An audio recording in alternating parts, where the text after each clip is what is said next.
Do do do, theme song. Do do do, I'm broke, so this is my theme song. Do do do, just imagine this is an awesome theme song. Do do, theme song. Left of the box.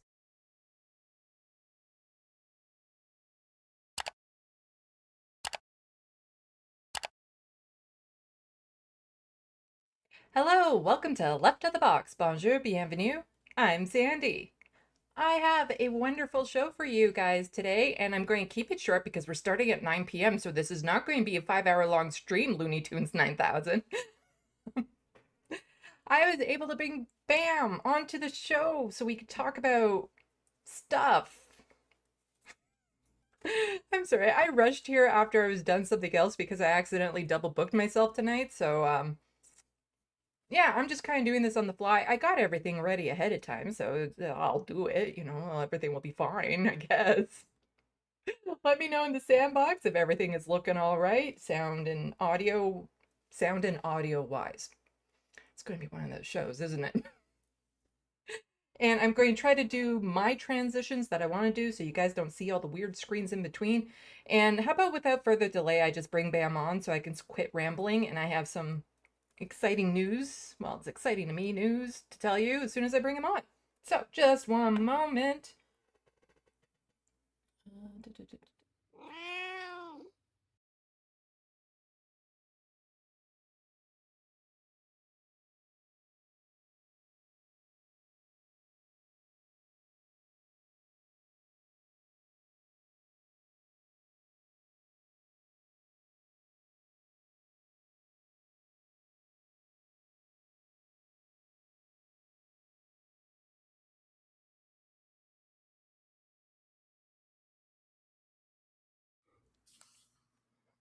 Hello, everyone.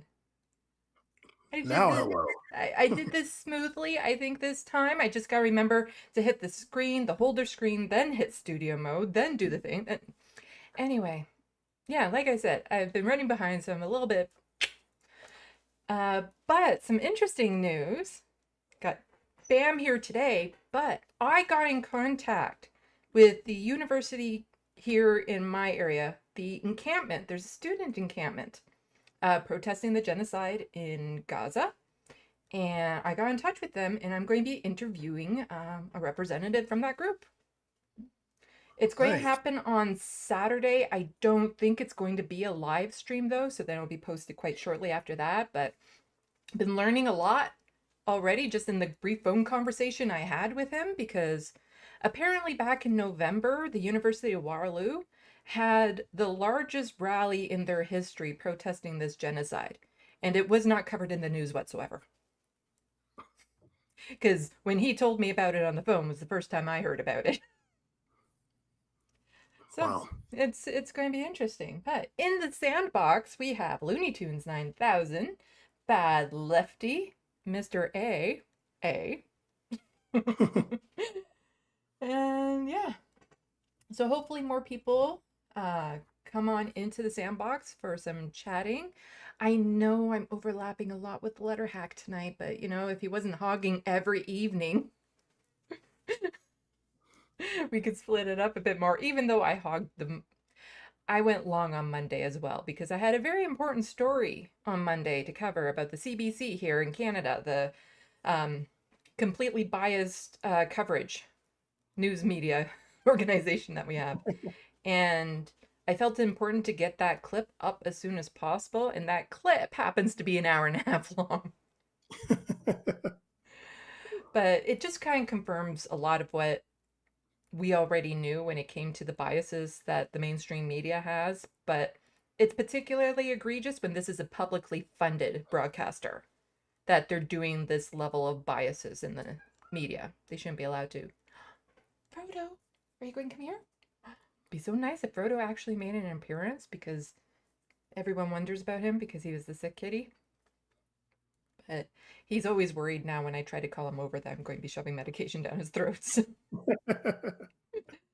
Anyway, so I wanted to cover a couple things that Bam is interested in, but I'm also interested in. I just maybe not terribly interested in doing all the research necessary for it. That's why you bring on people who know. But then there's some more lighter stuff.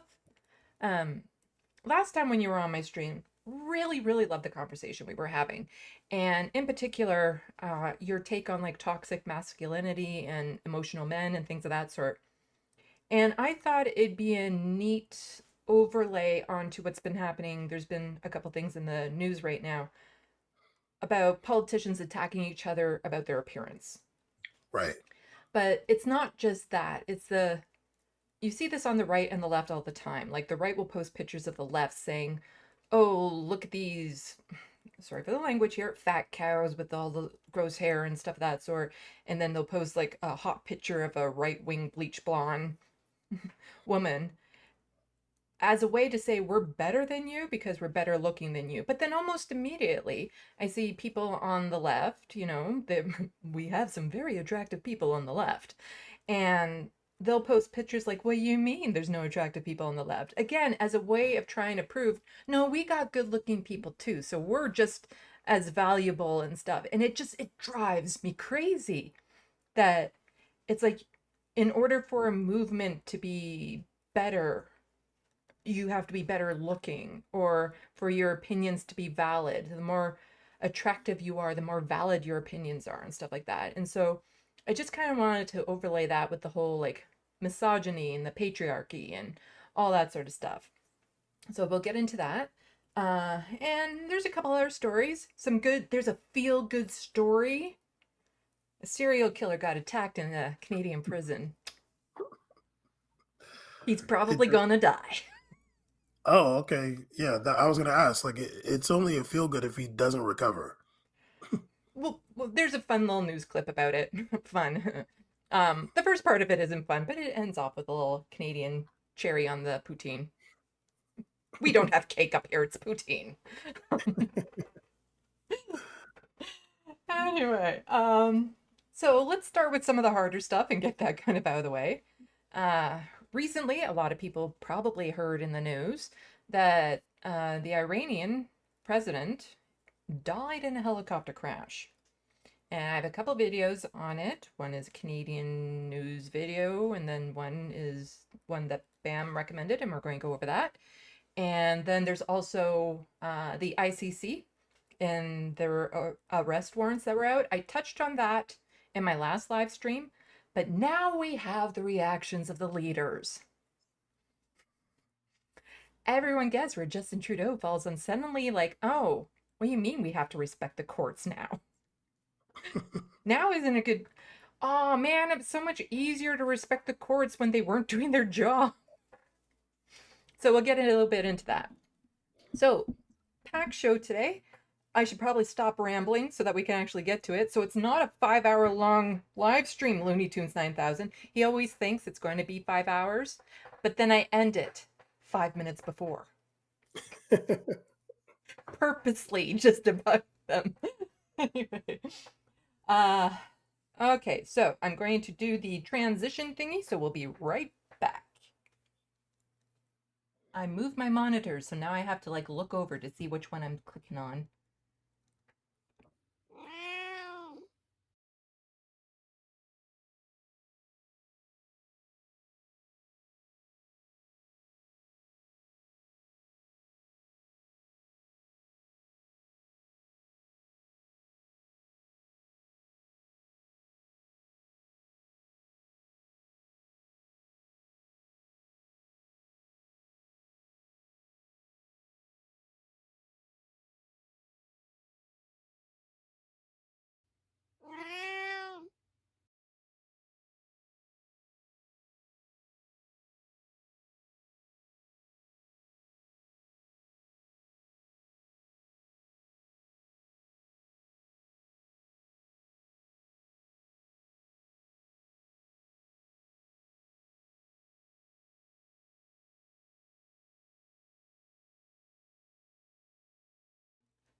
We are back.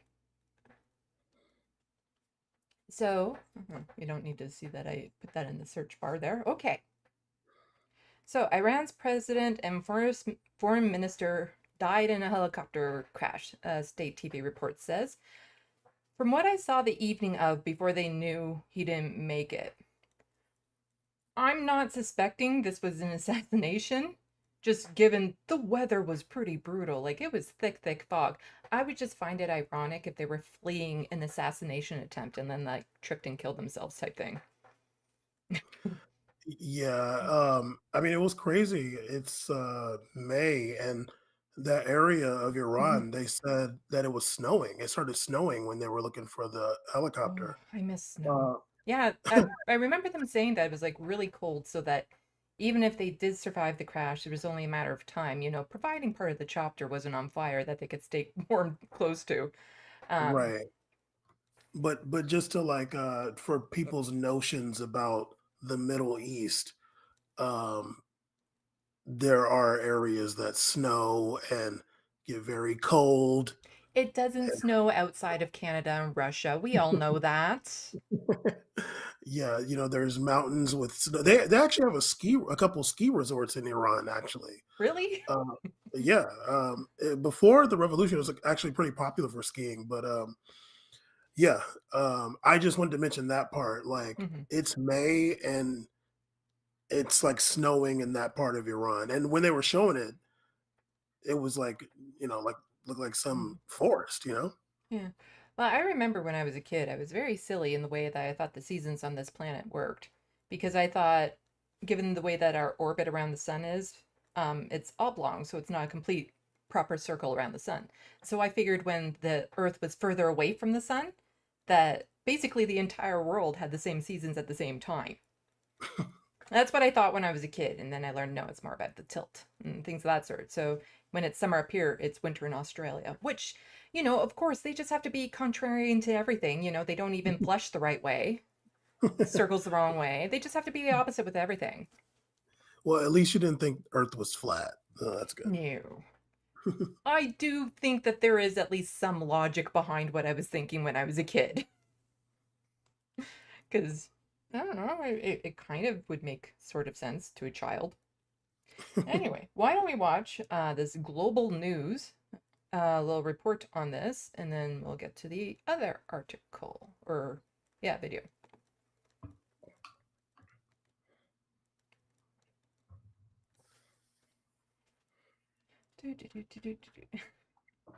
Also, there might be thunderstorms in this area. No, we're going to skip that. Iran's president and the foreign minister have been confirmed dead, according to Iranian state media. Now, they both died in a helicopter crash near the border with Azerbaijan on Sunday.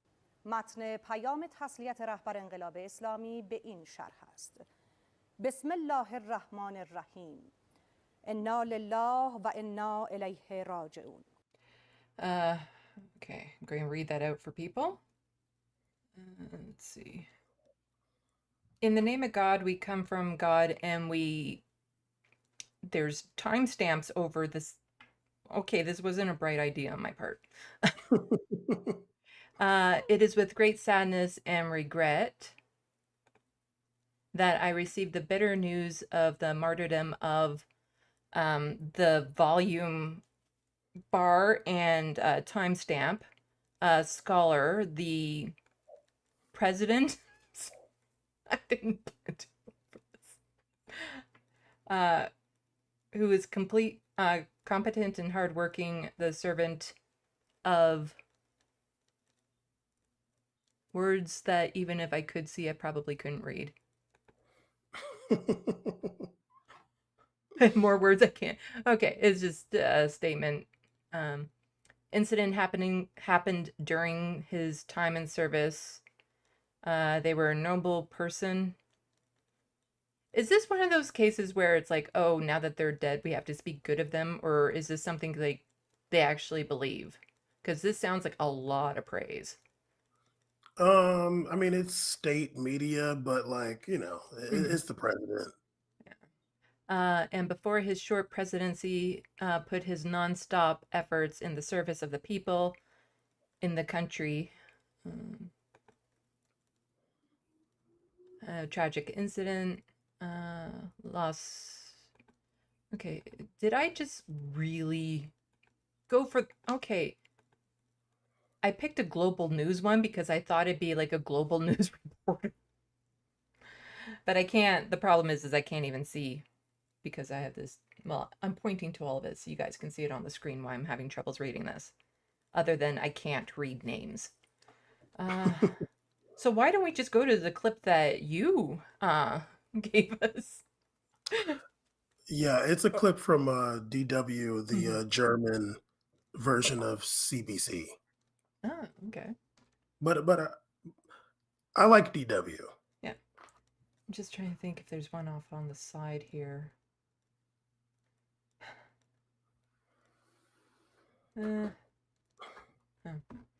All I can imagine is that, if one of our prime ministers died while in service, it'd be very similar talk to that as well, despite the fact that pretty much all of our prime ministers have been complicit in genocide or participating in one. Okay, so how world leaders react to Iran's, how do you say his name? Ibrahim Raisi. Raisi? And the funny part is his last name means president. Oh. Okay. Iran's Supreme Leader Ayatollah Khamenei has announced 5 days of mourning following the death of the country's President Ibrahim Raisi. He was killed in a helicopter crash on Sunday, along with the country's foreign minister and several others. Rescuers had scoured the mountainous area in a... Like, that's just them walking through this. Look at how foggy that is. That is, yeah, that's thick. Like, we get thick fog around here too, but like something like that, I would not want to be moving in a fast vehicle. Yeah, definitely not. Especially one that's maybe flying and, there's mountains and things around that you can hit. Right. And just feel free to say stop or hear or clap or snap or wink when you want me to stop this. Iran's East Azerbaijan region before eventually discovering the wreckage. Officials say the aircraft crashed into a mountain peak during heavy fog. Raisi became president in 2021 and was a deeply conservative and hardline leader. Now, while many leaders and officials from across the world have been sending messages of condolences, the reaction among the Iranian diaspora has been mixed. The news of President Raisi's death sent shockwaves across Iran and beyond. Messages of condolence have been pouring into the country, many from regional neighbours, as well as allies and partners in other authoritarian regimes. Iranian embassies worldwide have seen both condolences and celebrations. In neighbouring Iraq, mourners lit candles and paid tribute to Raisi. In Moscow, some people came to lay flowers and offer their condolences. At Iran's embassy in Beijing, the flag flew at half-mast and the foreign ministry said China had lost a dear friend. I'm just going to pause it there for a moment. Just the thought of people in other countries laying flowers for another nation's leader. Like, I could see it if they're from that nation, but, if the American president dies, I'm not suggesting it will, I don't know why Canadians per se would, go to the American embassy to lay flowers, Yeah, I mean, some people are going to do things like that. You never know. There could be people that are. I'm sure there's some Iranian expats in Russia. Yeah. But Russia and Iran have become definitely closer allies since the civil war in Syria in 2011. So maybe some kind of Russian patriot is feeling like, oh, that was our ally president, so I'm gonna care, Yeah. No, it's very rare when leaders actually pass away while they're in office for any reason.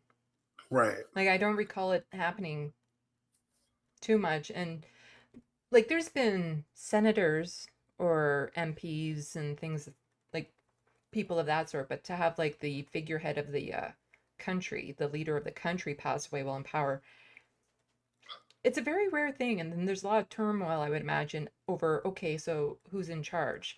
Because, like, in theory, in Canada, we have a deputy prime minister who would take charge, but that would only be temporary because they still have to vote in the next representative. Well, that's actually the exact same thing that's happening in Iran. The vice president is in power in Mhm. theory until they have elections, and I think they said they're going to have them. Uh, was it July 28th? I might be wrong about Mhm. that, but they're going to be pretty soon. But basically in Iran, the supreme leader Ayatollah Khamenei is like the main source of political power, and then the general head of the Revolutionary Guards, like their elite military branch. Mhm. So the president does have. I have been seeing some things in media about like the president of Iran is like just a figurehead, and I don't really believe that all the way, because you have seen presidents in the past with like they have different styles and different opinions on leadership. You have seen they'll call them reformists that are like uh, trying to build their relations with America and the West or whatever. And that's how something like the Iran deal was passed. In collaboration with America. And then you saw more hardline presidents like Ahmadinejad, who was like denying the Holocaust in public and just being a lunatic. And then you have somebody like Raisi, who just passed, who is not as outspoken, but is definitely like responsible for cracking down on protests very heavy-handedly. Um, and even in the past, he has a reputation of being someone who was basically like willy-nilly with the death penalty in the 80s and now, just like the way they cracked down on the protests that were happening in 2022 after Masa Amini died. Oh, after she was killed, actually.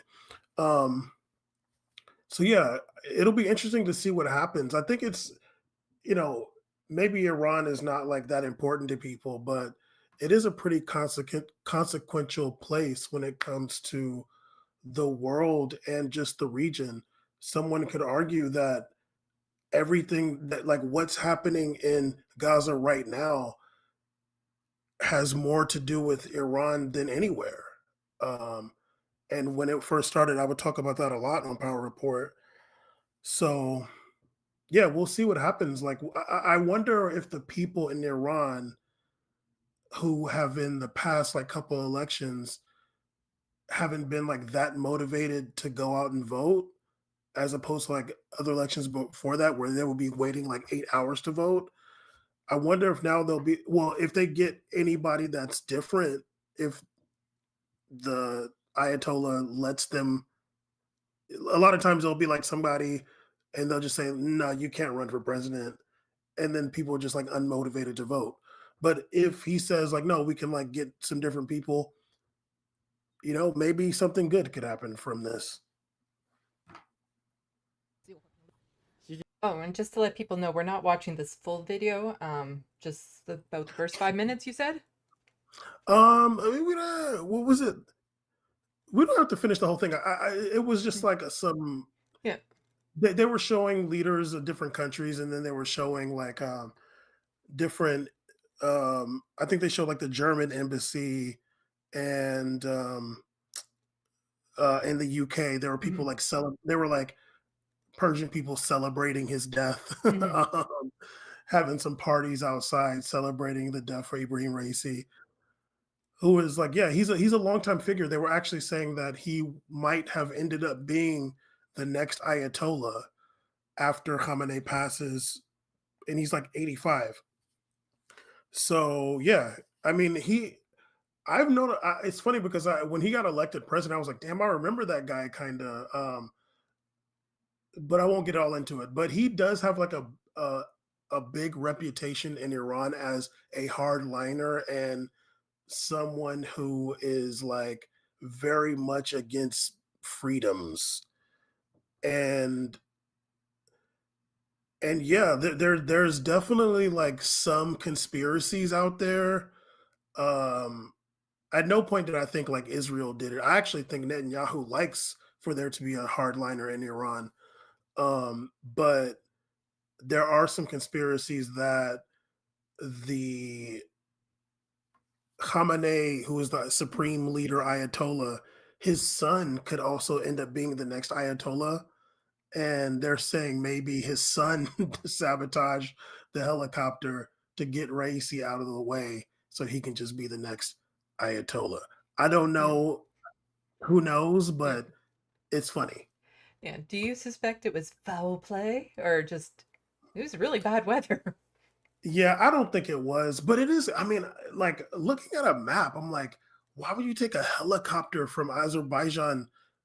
I'm assuming you're going back to Tehran. Like, that's far for a helicopter. Like, I don't know.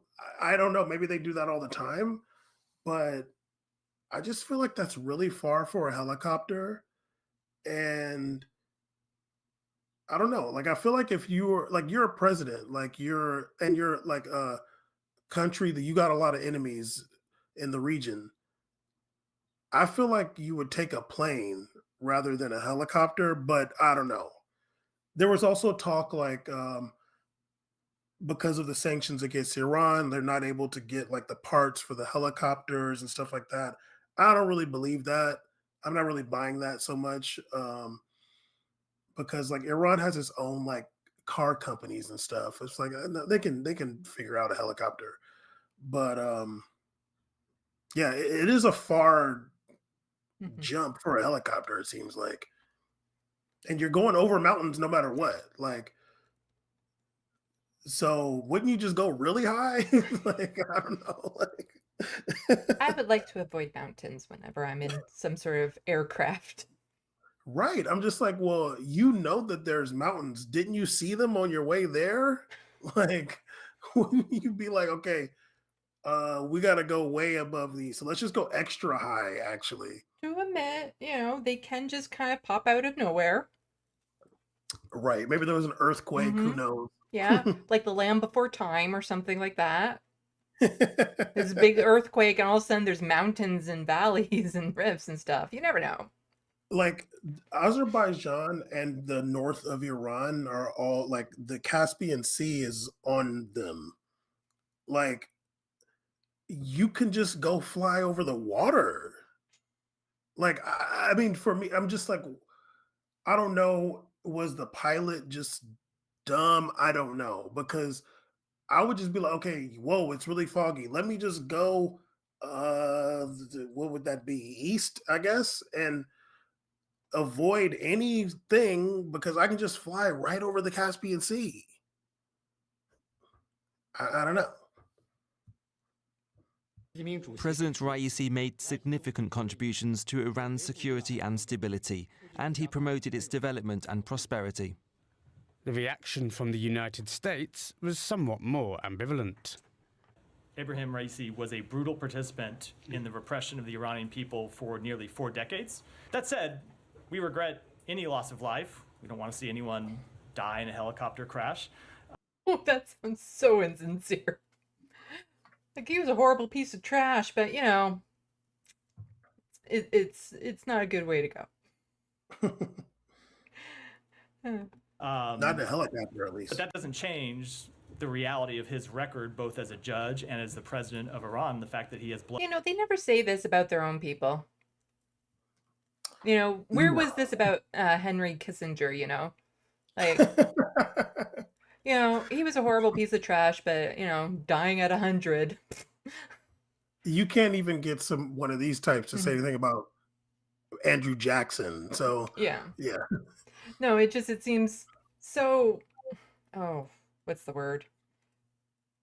Craven that they do this so much with other leaders, but as soon as it's one of their own, it's like, oh no, we're the good guys. We didn't do anything wrong. Right. Henry Kissinger deserves all the accolades possible. we didn't sell Iraq the chemical weapons they used against Iran in the war Hmm. in the 80s.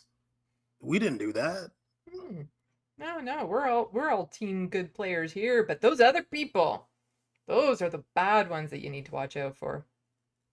Blood on his Right. hands. In other parts of the world, some were celebrating. In Syria's opposition-held Idlib province, where Iranian-backed terrorist groups have been known to operate, locals handed out sweets. Can you pause it? Outside Can you pause Iran's that? embassy in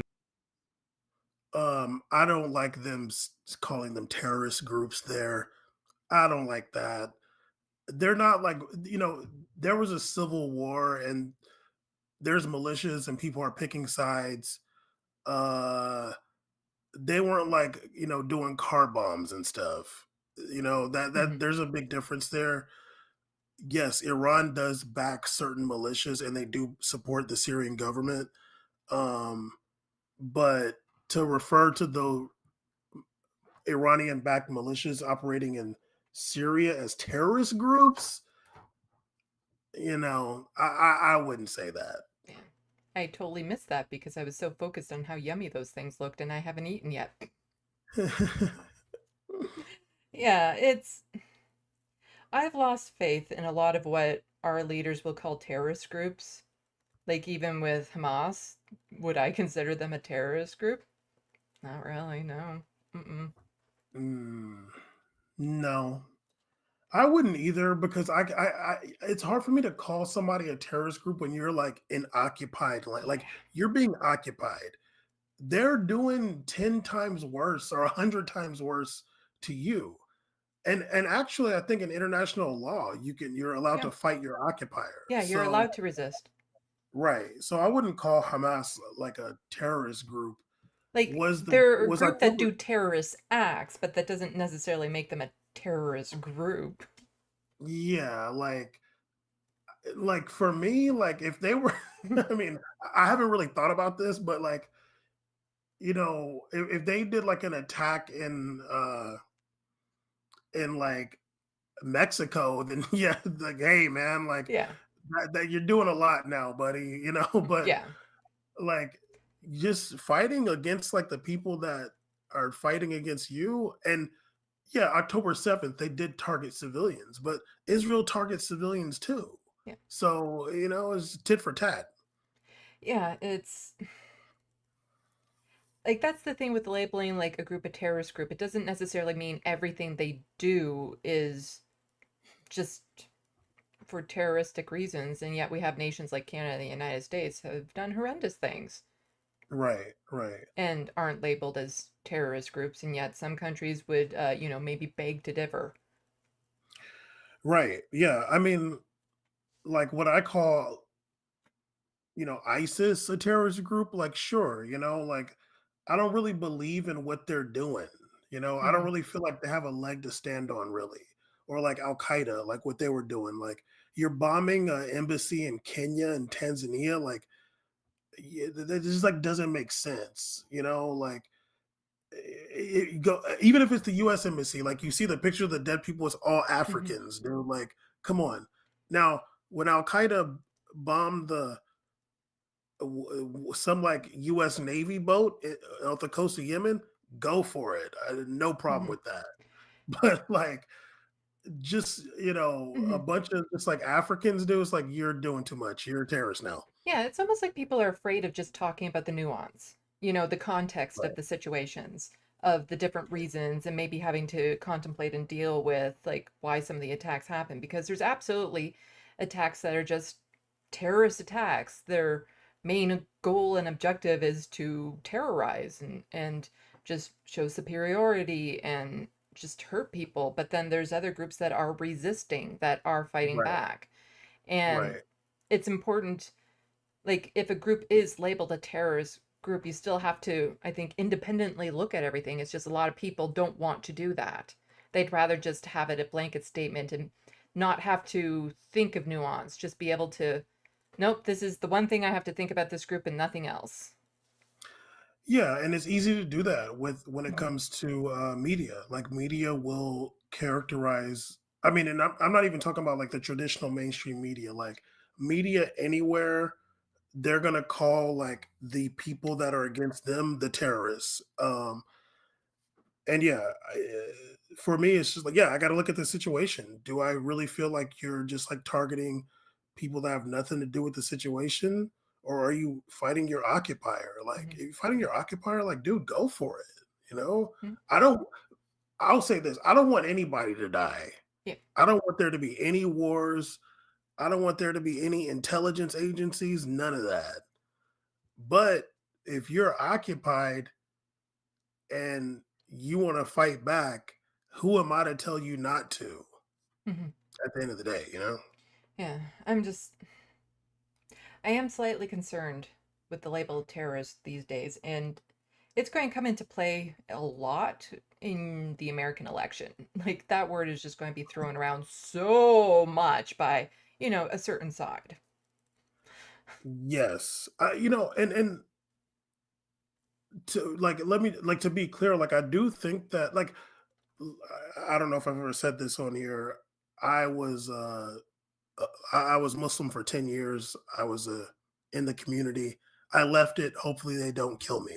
Uh I'm just joking. I've been making that joke for a long time. But I was in there. I was you know, I was in there. Let's just say Mhm. that. um and yes, yes, I did come across people that were down for violence, let's just say. And I used to argue with them like what do you mean? Like what are you like you don't have anything to do with that. You Mhm. know, some people is just like like I can't really trust it from you. I think you're just bloodthirsty. Mhm. But some people are living in a situation where they're being humiliated and they're being killed and stuff like that. Like their family members are getting their homes bulldozed and things like that. Yeah, if you're gonna do something back, I can't blame you. But then there are groups like ISIS. Like I'm just like, no, dude. ISIS was doing heinous, heinous Yeah. things that th- I'm sorry, like I can't. You're bad. Now, are you as bad as America? No, Mm. but you're Yeah. rough though. Yeah. And one of the things I find frustrating over here too is that since we're, for the large part, have no idea what's happening over there, all the terrorist groups look the same.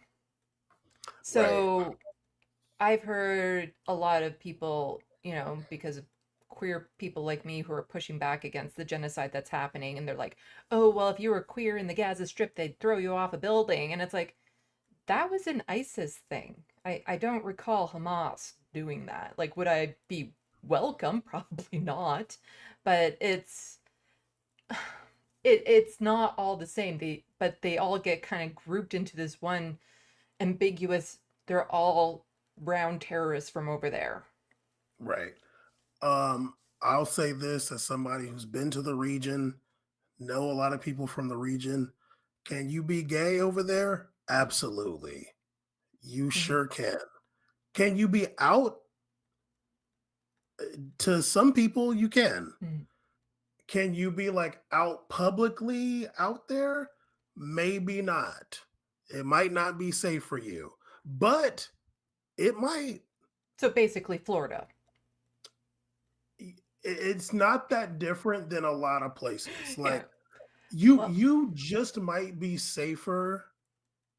You might be safer being gay in Saudi Arabia than Russia. You might be. mhm. Yeah, it's just that's a whole other rant for a different story because I just get so fed up with all the people who say that, who try to use that as an excuse as to why should you support them when they're the same type of people that would deny my gender identity exists. And I don't think, I mean, I don't support Hamas. Like, I'm Yeah. not like a supporter, but No.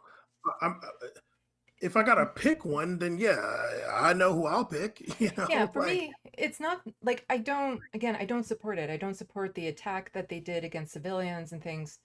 I understand why it happened though.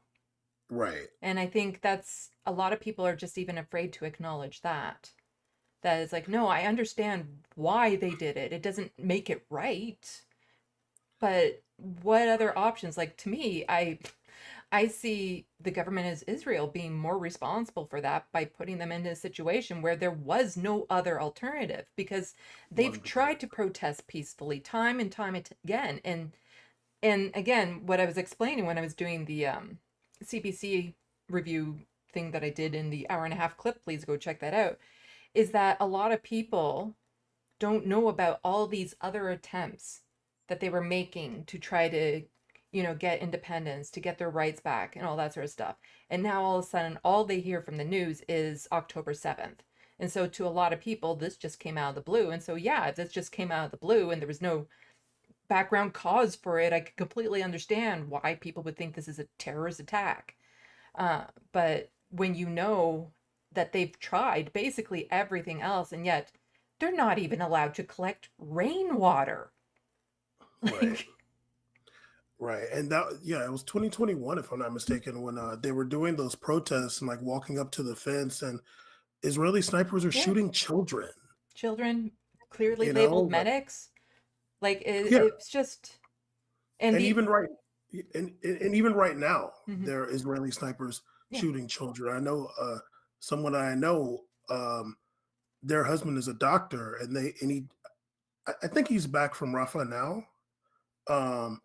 And yeah, he was saying that like basically you see a bunch of kids with like limbs blown off Mhm. because that's what Israel does, is target civilians. like the You only know? the only reason why I knew about all these other attempts, why it was referred to as an open air prison for ages, the Right. BDS movement and all that, the only reason why I knew that is I got involved with Amnesty International here. Like, if I just had to rely on media, I wouldn't have known any of that. I would hear BDS and think they're missing a letter. the let me stop. Yeah, I'll say that there is some media that will that is pretty good when it comes to Palestine. Like especially right now, like Israel's getting no love right now. But yeah, I mean, and I guess I don't even know how we went from Iran to Israel, but I guess we'll talk about these ICC Yeah. warrants. Okay, let's watch a little bit more of this video. Yeah, this is going to be a short stream. We're almost 2.5 minutes into our first actual video that we're paying attention to. In London, there is music, dancing, and cheering. Demonstrators outside the Berlin embassy called this a happy day, as exiled members of the Iranian opposition in Germany made their feelings perfectly clear. Can you pop that? Those flags that they were waving is like the old Iranian like royal flag from when the Shah was the monarch. And give it up. That's not going to happen again. Just give it up, guys. It's not going to go back.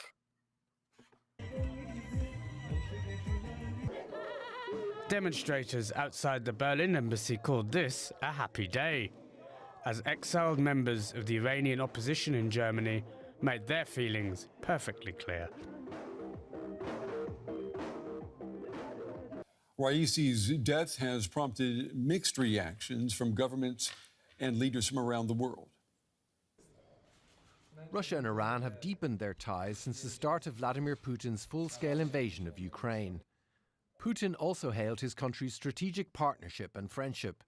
Tehran has supplied Moscow's forces with Shahed drones throughout the conflict. Syria is home to many Iran-linked militias, and President Bashar al-Assad was fulsome in his praise for Raisi's efforts to enrich Syrian-Iran relations. In Pakistan, Prime Minister Shehbaz Sharif said his country would observe a day of mourning and fly the flag at half-mast as a mark of respect. While Indian Prime Minister Narendra Modi hailed Raisi's contribution to strengthening the bilateral relationship. The European Union's reaction was relatively muted. Council President Charles Michel expressed the EU's sincere condolences for the death of President Raisi as well as other members of their delegation and crew. The bloc has imposed sanctions against Iran, in response to its human rights abuses, nuclear proliferation activities, and military support for Russia's war of aggression against Ukraine. Well, I'm joined now by political analyst Ali Fatoulinejad. So yeah, we have the president of Iran. He is dead. And we'll see what happens with the elections. Um, when those protests were happening in 2022, or maybe even before that. I think are you talking about the great was it the Great Walk, the Great March of Return? Somebody has it in the No, that was in Gaza, but Yeah. the like women life freedom protests that were okay. happening in Iran. Yeah. It really sucks because I feel like Iran has so much potential, and just the leaders are just really, I don't know, like what, like I don't get it, because it like blows my mind that Iran let Saudi Arabia become like less religious before they did. Like Saudi Arabia lifted their hijab laws, and like lifted the driving restrictions on women, and you know, like not saying that Saudi Arabia is perfect or MBS is like great for that. Obviously, so many women went to prison and are still in prison who were like fighting for those rights. But it just like, I'm just like, why? How could Iran let Saudi Arabia do it before they did? And to the extent that you are murdering some girl who like barely had hair showing, and then brutalizing the people that are like protesting that, instead of just being humble and being like, okay, you know what, we messed up, we're gonna relax on the hijab laws. It was a great, I don't want to say somebody's death is a great opportunity, but like it was an opportunity for Iran to like, you know, do something for the people, and instead they just really got so much of the world mad at them, like, damn, dude, like we thought you were the ones that's like fighting against Israel, and like, that's cool, but it's like you're also like brutalizing your own people for standing up for some like young woman who was murdered by the police. So I don't know, like Iran's got to get their shit together. Um and yeah, I hope they do, because as somebody who is against Israel, I like for there to be countries in the region that are not having a peace treaty with Israel and are also not a failed state. But we'll see. Hopefully somebody cool gets elected and we can have some things happen good in the Middle East. Yeah, I don't know. That just got me thinking that I think most nations in this world would be served better without leadership.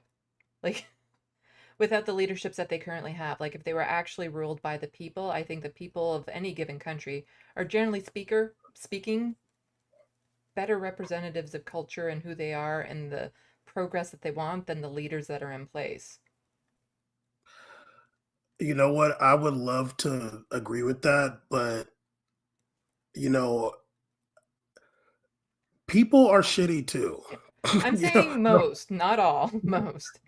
Those politicians are people, and like if you think about a lot of people, if you gave them a lot of power, how would they really use it? Well, that's because only a certain class of people can, generally speaking, run for office. But if it was just more activists and average people with lived experiences, probably look a lot different.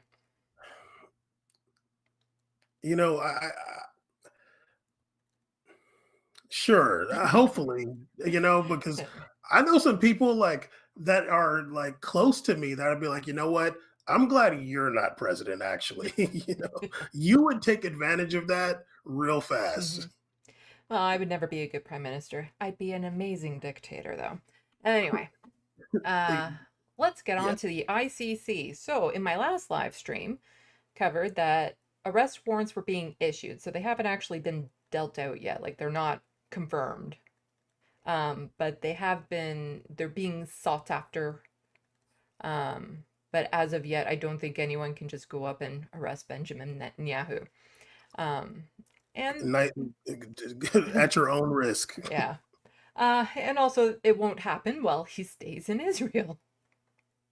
It won't happen if he leaves Israel. Even if they do issue the arrest warrant, he's not getting arrested. Well, it would be nice if countries actually followed through on what they say, and we'll get to what I mean by that.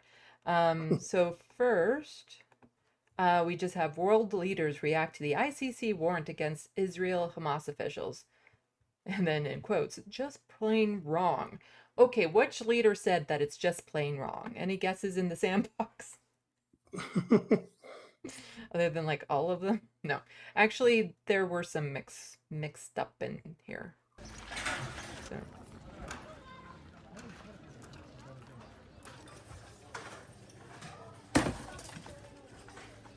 That's actually the civilized free world, nations who despise terrorists and anyone who supports them, to stand by Israel.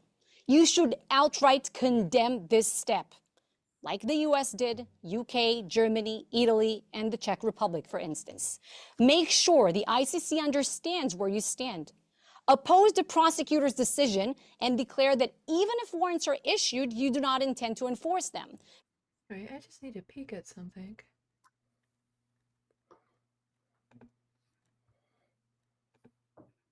Just in, Germany joins France and Norway. Netanyahu will be arrested if he sets foot in Germany.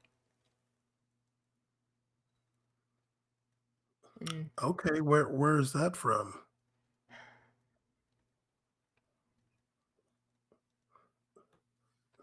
Yeah, I just saw this pop up. Okay. I don't see a source. Yeah, I'd like to see the source on that. Right.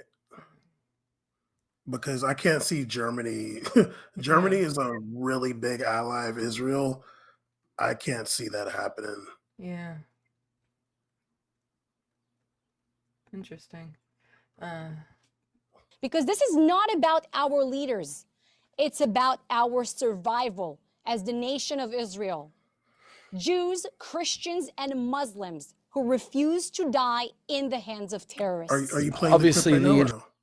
Oh, sorry. Okay, I wasn't sure. There we go.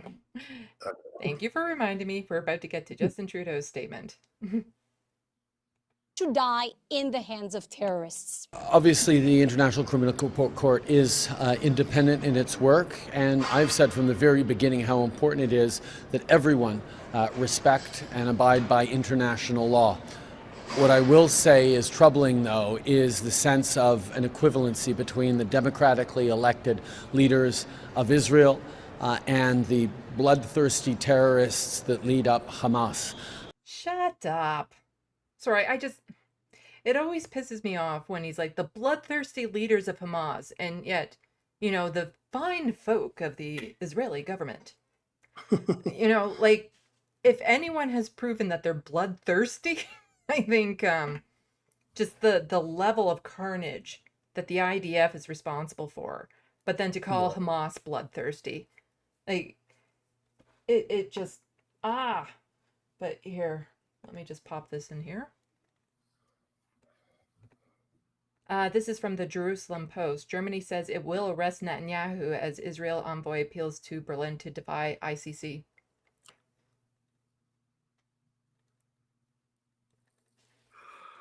Well, okay. Well, okay, so the warrant has been issued then. Let's read this article. Because I thought that they wanted to get the Israel's ambassador to Berlin, Ron, was rebuffed by German Chancellor Olaf government on Wednesday after the envoy made a dramatic appeal on X to the federal government to reject the ICC's legitimacy fully. Who is this person? So Olaf, spokesman Stefan, was asked on Wednesday if the German government would execute an ICC arrest order against Prime Minister Netanyahu for alleged war crimes if during Swords of Iron. And they said, of course, yes, we abide by the law. Okay. Well, I guess we know where Netan won't be going. hmm And so, yeah, was just asked. Of course, we abide by the law. On Tuesday, before the announcement, wrote on X, German and English, "This is outrageous. The German is now being put to the test. No ifs or buts." The contrast with the weak statement we hear from some institution and political actors, the public statement that Israel has the right to self-defense loses credibility if our hands are tied as soon as we defend ourselves. Well, buddy, you're not defending yourself. Mhm. You're dropping bombs on people without weapons. Actually, Yeah, it's yeah. They haven't been but defending themselves for a long time. that's a good thing. I mean, even if let's say Netanyahu was arrested, if he left the country, and it has happened. Like Mhm. leaders have the dude in the Peruvian former president Fujimori, like he got arrested, I think in England, if I'm not mistaken, or maybe it was somebody from Argentina. I can't really remember. I feel like Bad Lefty would know. He knows everything. Um, but it has happened. But it also sometimes it doesn't happen. I remember specifically Omar Bashir, who had an arrest warrant from the ICC, went to Kenya, who was they were supposed to arrest him, but they didn't. So you never know. But even if he was arrested, he would have a trial and he might win because he's not African. So Okay. Let's get back to the world leaders. And just, yeah, my ongoing frustration with Justin Trudeau and the way that he, talks about Israel versus how he talks about Hamas. And whenever he talks about Hamas, there's always brutal, bloodthirsty, horrific, and all that sort of stuff. And yet he's never said anything about the horrific bombings in Gaza from Israel and how horrendous that is. There's usually just offhanded comments about, there's been casualties in Gaza, but they're not apparently as tragic, or the humanitarian crisis, without actually mentioning what's causing that humanitarian crisis. I don't think that's helpful. I don't believe for one moment that seeking these warrants is going to help get the hostages out, it's not going to help get aid in, and it's not going to help deliver a sustainable ceasefire. And as we've said from the outset... So? It's like, oh, well, it's not going to do all these other unrelated things if we actually follow the law in this one aspect. Does it matter? right. I mean, yeah, the hostages would be the hostages that's Netan's fault. Like he doesn't want the hostages back. He wants to bomb civilians actually, and use this war as a way to stay in power and not face the music domestically. But yeah, the warrants being issued, I don't think that's going to do anything. I don't think it's going to change Netan's mind about what's happening in Gaza at all. I don't think there's anybody or anyone that can do that. Really, I think the entities that could really change the situation are Egypt and Saudi Arabia, but that's a whole nother story. But I did also see something that makes me think that maybe Netan's days are numbered. Maybe. Because apparently Netan, aka Netanyahu, apparently he's talking about not going through with the normalization deal with Saudi Arabia, which in my opinion was the reason for the October 7th attack by Hamas. And I do feel like maybe because his thing is, I don't want to go through that if the conditions for that is a Palestinian state, which the whole world is saying that there needs to be a two-state solution. Even America is saying that. like Biden and Kamala Harris are saying that there needs to be a two-state solution. Netanyahu is like the only person against that, and maybe some of his hardline generals. I don't really know where Benny Gantz stands, the prime minister for a little bit before Netanyahu came back. But I feel like if Netanyahu is like, there's no way I'm doing that, it's a hard line for me, maybe internally in Israel, they will make sure he gets out of there.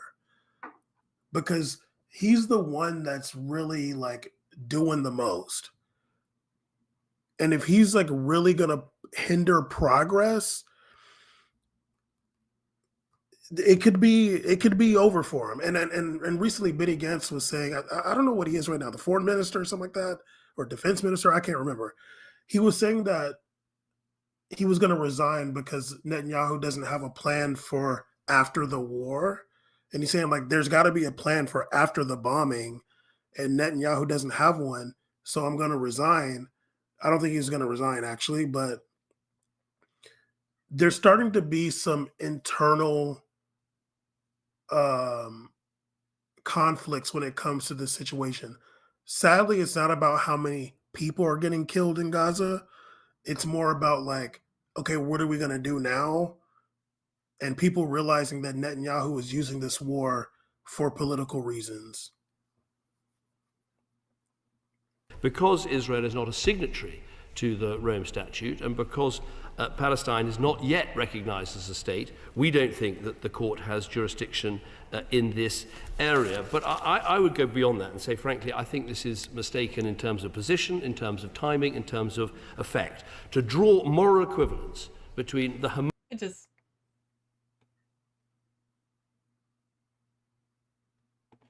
In terms of position, in terms of timing, in terms of effect. To draw moral equivalence between the You can almost Hamas see her leadership saying and the... bullshit. That woman's just like, bullshit. Democratically elected leader of Israel, I think is just plain wrong. Jest rzeczą zupełnie oczywistą, że mamy do czynienia z nieakceptowalnym takim symetryzmem politycznym. Og derfor kan jeg jo ikke gøre andet og mere end at tage det til et prekært leder af en terror ICC. Afventer, hvad der sker. What I noted was that the prosecution is looking for arrest warrants for Hamas leaders and also Israel. And what we've said in Ireland is that we are just allow the court to take its process separate to the work of the prosecutor. He clearly has done an enormous body of work behind, to get to this point. And I note that he is taking a decision on both sides of this conflict with Netanyahu and indeed in the Hamas leadership. But we support the independence of the court at all times and would just allow it to do its processes. Okay, and I don't think we need to go over... Well, the Prime Minister of Israel, Benjamin Netanyahu... I think we get the gist of it. I don't think we need to go over this one as well. I always have way too many things in the docket. Yeah, this, like Lefty had pointed out, like this moral equivalence, like I don't think that that's what they're saying, actually. They're saying that this guy and this guy did bad things, and they need to be held accountable. They're not saying they did the same things. And I actually feel like there's no moral equivalence because what Israel's doing is what's the word? Exponentially worse. Right. And yeah, like, okay, Netanyahu was democratically elected, and Hamas wasn't, I guess. Like, well, you don't. What are they gonna like cast votes on? What it's an open air prison, dude. Like you don't want there to be like Israel is occupying them. And it's like, well, sure, Netanyahu was democratically elected by the people who were allowed to vote. Right? Did the people that are occupied get to vote? Hell no. Okay, let's see. Hey, sorry, I got a cat that has now decided to play with my cord here.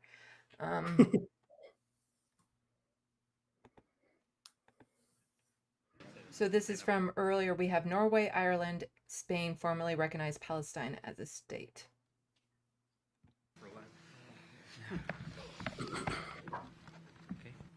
Today, Ireland, Norway and Spain are announcing that we recognise the state of Palestine. Each of us will now undertake whatever national steps are necessary to give effect to that decision. This is an historic and important day for Ireland and for Palestine. Taking our place on the world stage and being recognised by others as having the right to be there was a matter of the highest importance for the founders of our state.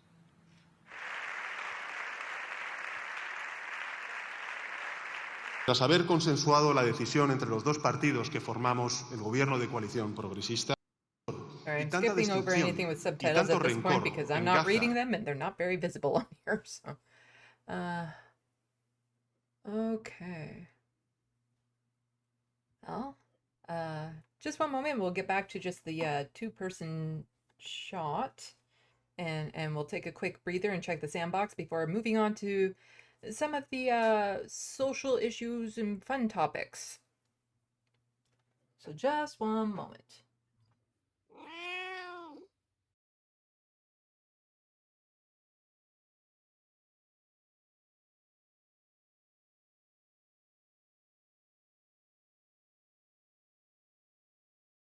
There we go. I'm getting better at this, I think. So just going to quickly check the sandbox, and then, like I said, we have some. I wanted to get to the value of looks things. I have some articles lined up for that. Also, there was a fun little thing, so we'll have to. There's a couple things that are just fun. So there's the one with the serial killer, hopefully dying a horrible death, and also we have a conservative here freaking out over vegan ice cream. Because apparently vegan ice cream, you know, opening up your market is woke. By having more options for people. Because here's the thing about vegan ice cream is you don't need to be vegan to eat it. Right. I'll be mad at you, but no, I'm joking. I actually, the Dairy Queen here has vegan dilly bars, and I actually like them because they're slightly different than the regular dairy dilly bars because they use a coconut base in it, and it's yummy. So just checking the sandbox.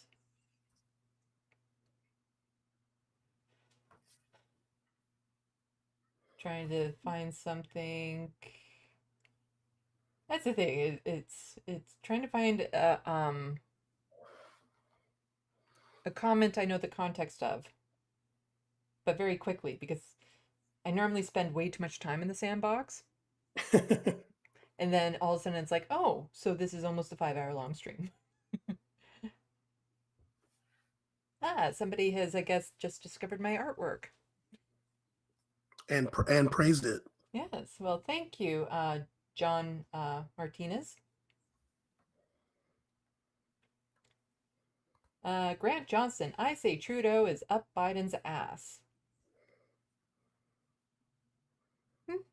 Somebody else pointed it out today, and it's something that I've always noticed, and it drives me crazy, is whenever something international happens, Canada doesn't know its stance on it until the Americans announce what their stance is. Generally. It's like, oh, there's a coup in this country that most Canadians can't find on a map. Is this good or bad? Well, what did the president say? Oh yeah, that's what we're going with too. Except for Cuba. Canada goes its own way with Cuba. Yeah. Well, that's because they can't swim here. I imagine if they could cross the border over here easily, or a lot more conveniently, Canada would have a little bit more issue with it. John has a message at the bottom of the chat, the sandbox. John is asking, you are welcome. If you do requests, I'm happy to compensate you. Check out the tab under shop. I do commission portraits. And I also sell prints of the artwork. I don't have the drawing that I did of Dan up yet. I haven't gotten around to getting it scanned and digitized yet, so that will be up soon, hopefully. Well, when I say soon, not really. It'll be a bit, because I want to get a couple more drawings done before I go, like, take them to the studio and everything.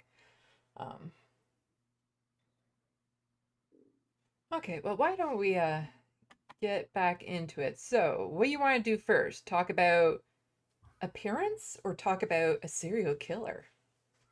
Appearance. Appearance. Okay. So, we'll be right back.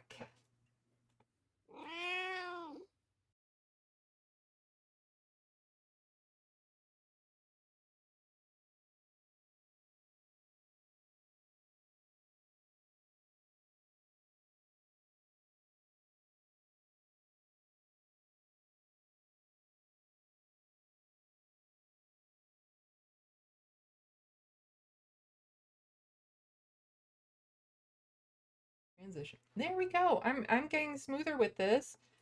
And you guys don't have to listen to me actually verbally out loud say every step that I'm doing as I go along. So recently in the news, there was an incident down south side of the border with some shallow name calling happening between politicians.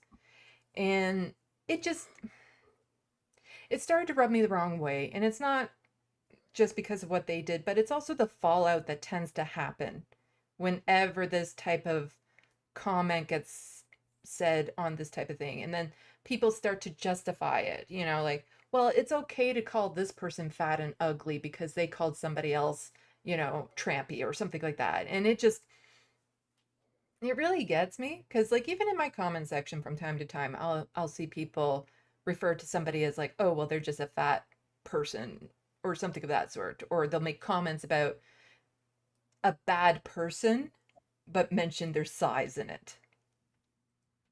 And because what it comes down to is the person you're trying to insult will never see that comment. They will never see it. They'll never know that some random person on some tiny little YouTube channel said something mean towards them. But to all the people who do deal with weight issues and the stigma around that, those are the people who will see it. It's the same as when somebody will call another person a queer, or like they're gay, or, oh, this person is just like a hidden trans or something of that sort, because they're doing it as a way of insulting. And it's like, you don't use other people's identity to insult another group of people. Like, I don't care what it is, because again, those people will never see it. And even some of those people who do see it probably wouldn't care less. But the other people who have baggage around it, experiences around it, they're going to see somebody that is their ally using that as slander or as a slur. And then how safe do we think we feel around those people when they do that? Like, the instant they don't like something I say, am I suddenly going to get a lot of comments about being fat in the chat box, in the sandbox or something like that? Like, it really, to me, kind of indicates what you think of people's appearance and what value you put on people when you just offhandedly use it towards other people. And to be fair, like, to be honest, I'm guilty of it. I'm guilty of commenting on people's appearance, aspects of their appearance that they can't help. Because it is, you want the other person to hurt. And so you quite often will just go for the dagger that could do the most harm. Right. Without realizing, what that dagger is attached to. So it is something that I still try to work on, and I try to be aware of when I do something like that, and I try to cut back on it. Because a lot of these people, there's so much you can say about their behaviors, their attitudes, their opinions, what kind of things and policies that they're trying to put through. You don't need to comment about their appearance. Definitely, there's other things that can be done. So this is from the Humanist Report. Mike did a clip on this, and then he clipped the exchange. I think it's around here. Ms. Green agrees to strike her words. I believe she Chair needs to apologize. recognizes No, Mr. no, she Perry. needs to Okay, apologize. hold on. Then after Mr. Let's go back. Do you know what we're here for? You know we're here about just a- AG. I don't think you know what you're here for. Well, you the one talking about. I guess I you still think your stuck in the fake courtroom. eyelashes are messing up. No, what you're ain't reading. nothing. Hold on. Listen. Order. Mr. Chairman, that's beneath even you, Ms. Green. That's beneath order even of your you. committee. Order. I do have a point of order, and I would like to move to take down Ms. Green's words. That is absolutely unacceptable. How dare you attack meeting will the suspend. physical Meeting will appearance of another suspend. person? Are your Move feelings hurt? her words down. Aw. Oh, girl, baby girl. Oh, really? Don't even play. with Baby me. girl? We're gonna, I don't we think are going to so. move, and we're going to take your words down. I Thank you very second that motion. So who will have to? And then it went further over Have, here. let's look at what happened in case you missed it. Ms. Green agrees to strike her words. I believe she needs Chair to recognizes apologize. No, Mr. she needs Perry. to Okay, apologize. hold on. Then after Mr. Perry's going to be recognized, then Ms. Green I'm not has 4 minutes and apologizing. 21 Well, seconds. then Okay, you're reserve not the right to striking your object. words. I am Mr. not Perry. apologizing. Now let's go. Come on, guys. Why don't you debate me? Mr. Chairman, the It's minority. pretty No. That is just so, like, in the middle of all this name calling and stuff, and it's like, oh, debate me. Come on, right now, in this totally inappropriate form. Debate me. Like, that's not a way to get somebody to warm up to you to do a debate. Right. Like, if you want to encourage somebody to do a debate, but they know that you're just going to go for those low blows like that, then why would they? Right. Self-evident. You're not. Yeah, you're out not. of order. You don't have enough You're out of order. intelligence. Chair recognizes Mr. Perry. Okay, move to strike I'd like to I strike move to those strike the words lady's as well. words. I would like to strike Order. those The words lady's as well. words again. That's 2 requests to strike. That's 2 requests to strike. Oh, they cannot take the words. There's another motion to strike her words again. Please All right. get Okay. your members under Here's control. the correct apology. Ms. Green, do you agree to unanimous consent to strike your words? I repeat again for the second time. Yes, I'll strike right. my words, That- but I'm not all right. apologizing. Without objection. Without Not objection. apologizing. 21 seconds. Mr. Chair, point of order. Who's It's me. Ms. Crockett? I'm just curious, just to better understand your ruling. If someone on this committee then starts talking about somebody's bleach blonde, bad built butch body, that would not be engaging in personalities, correct? A what now? Chairman, I make a motion to strike those words. I don't think that's Hold a on. part I'm of it. trying to find clarification on what qualifies. Chairman, motion to I strike had no those idea words. what you just said. This guy is just like, almost like acting like he has 2 teenage daughters that he's like, I don't want to get in the middle of this. That was great. A what now? Yeah. It's like, I did not want to hear that. So that's where a lot of this kerfuffle came from. And then Jasmine Crockett, so MTG wanted to talk about my appearance in committee. It's against the rules to do. She refused to apologize. The chairman ruled that it was okay. And I asked for clarification about what qualifies in engaging in personalities. And basically you wanted to know if I could talk shit about her appearance as well. Y'all know what she looks like, right? People in glass houses. This is what happens when mentally deficient people who can't read and follow rules or just don't give a damn somehow end up in Congress. I'll say this, like, when she went back at her on the floor, like, you know, it was eye for an eye. You know, I'm not that mad about that. But you didn't have to do this part. Like, to do, like, y'all know what she looks like. I don't love that because, like, you already did it. Like, we already got the clip. You don't have to, like, double down on, like, a looks attack on Twitter. Mm-hmm. You could have just, like, left that part out, you know? Yeah, it's, again, it's so frustrating that, because this goes both ways, because you have, in this case, you know, her saying people in glass houses, referring to Margie Taylor Greene, not being that attractive, conventionally pretty, as one would say. But then you also have very unattractive men that will constantly go after the appearance of women, especially like even pretty women, but suddenly it's like, oh, there's one little tiny aspect about them. And yet they'll blast all over social media and stuff how ugly this one woman is when they're nothing to look at themselves. And this is just constantly all over social media, these types of things going back and forth. And it's just the amount of value that people put on appearance. And I struggle with this a lot because I often feel like, you know, if I was conventionally pretty, if I was younger, that my YouTube channel would most likely be doing better than it is right now. And it's just, it's frustrating because I know so many people that, you know, you wouldn't look twice at for appearance, but have said some of the most intelligent things, are the most comforting people, caring, compassionate people, and yet they're constantly dismissed because they don't look a certain way when it comes to just being pretty or being attractive or handsome. Yeah, I mean it's tough because I just feel like, you know, I don't really engage that much when it comes to like social media mudslinging. I'm so far removed. And I think if I saw somebody I follow just like there's like a certain line, you know, when it comes to like personal attacks where like it can just be like nasty and kind of it's just like sometimes it's like too immature. Mm-hmm. But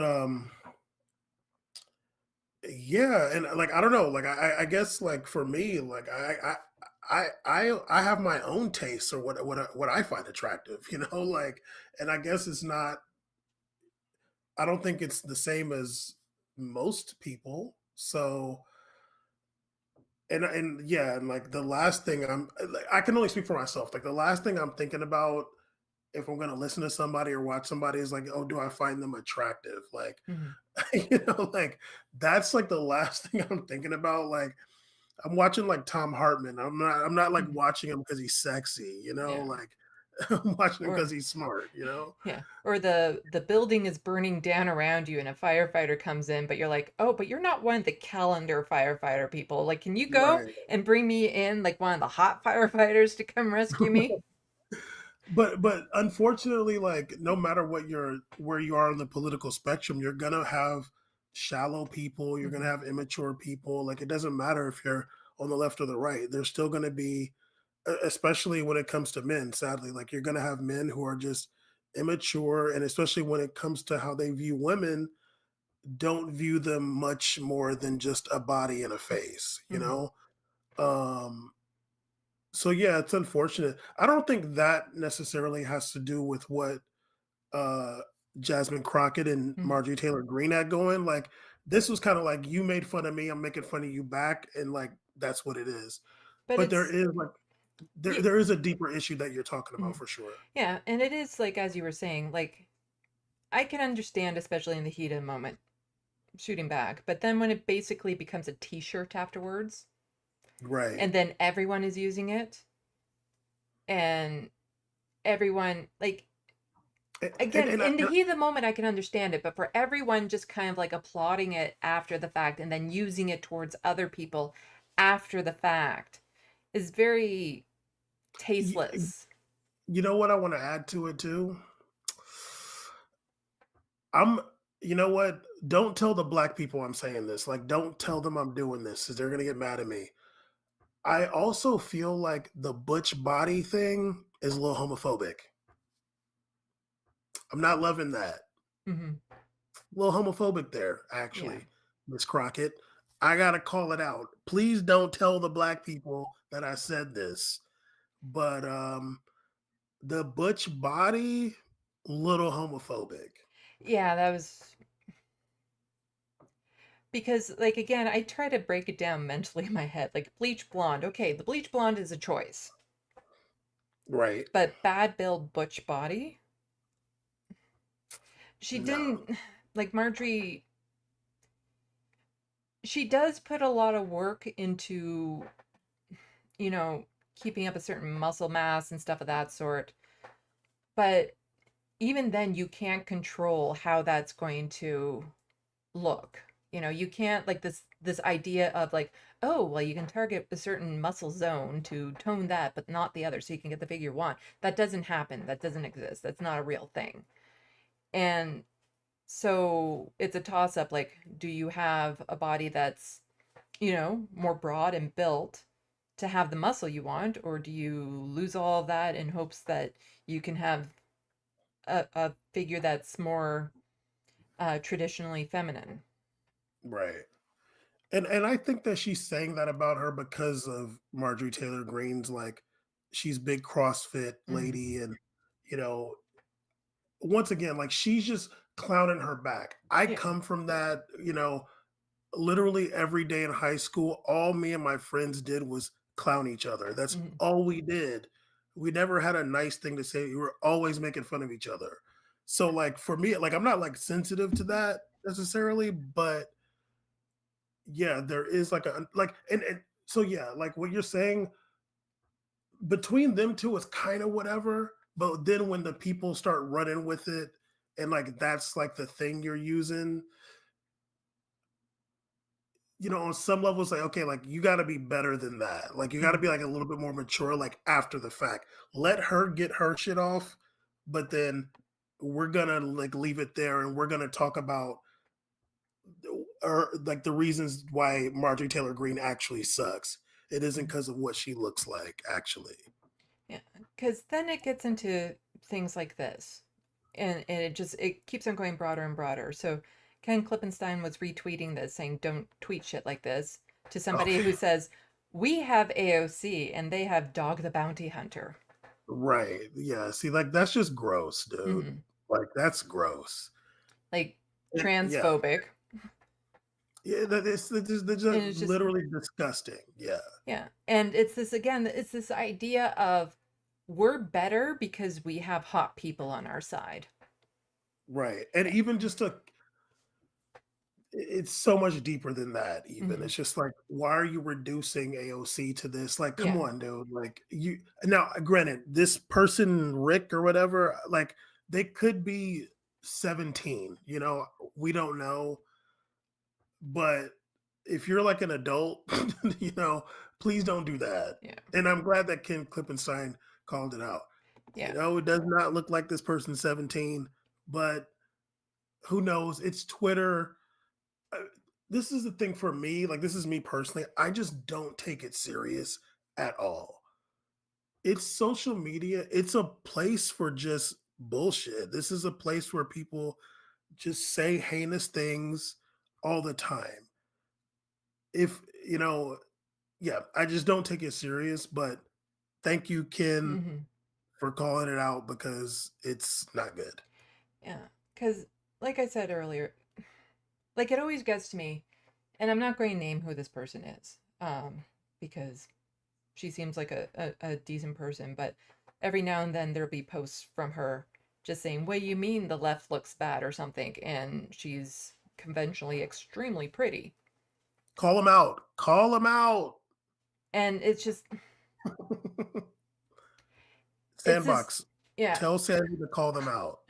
It's like to put yourself out there by saying I'm better than you because I'm prettier. It always it gets to me. Also, it's like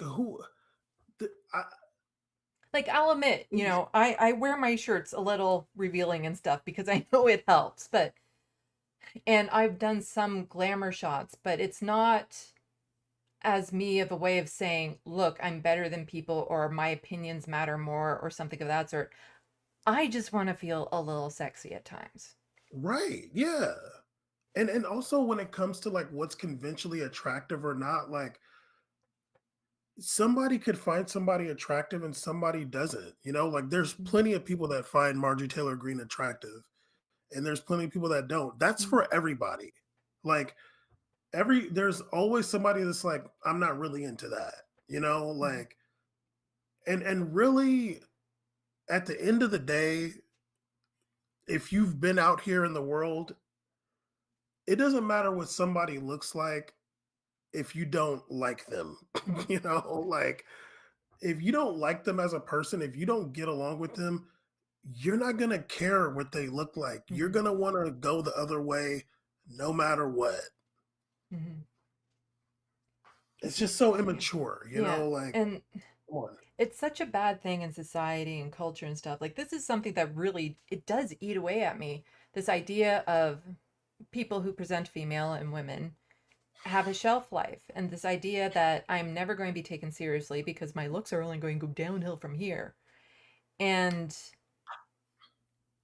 it's it'd be nice to think that somebody could actually just find me attractive because I say witty Canadian things all the time. Eh? You know?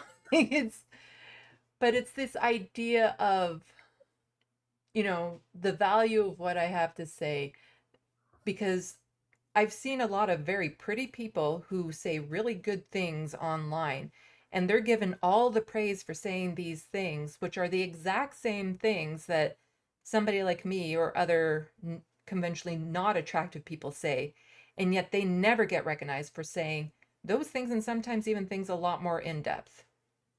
But if they're pretty, they can say, even the most milquetoast progressive things, and suddenly it's like this profound thing.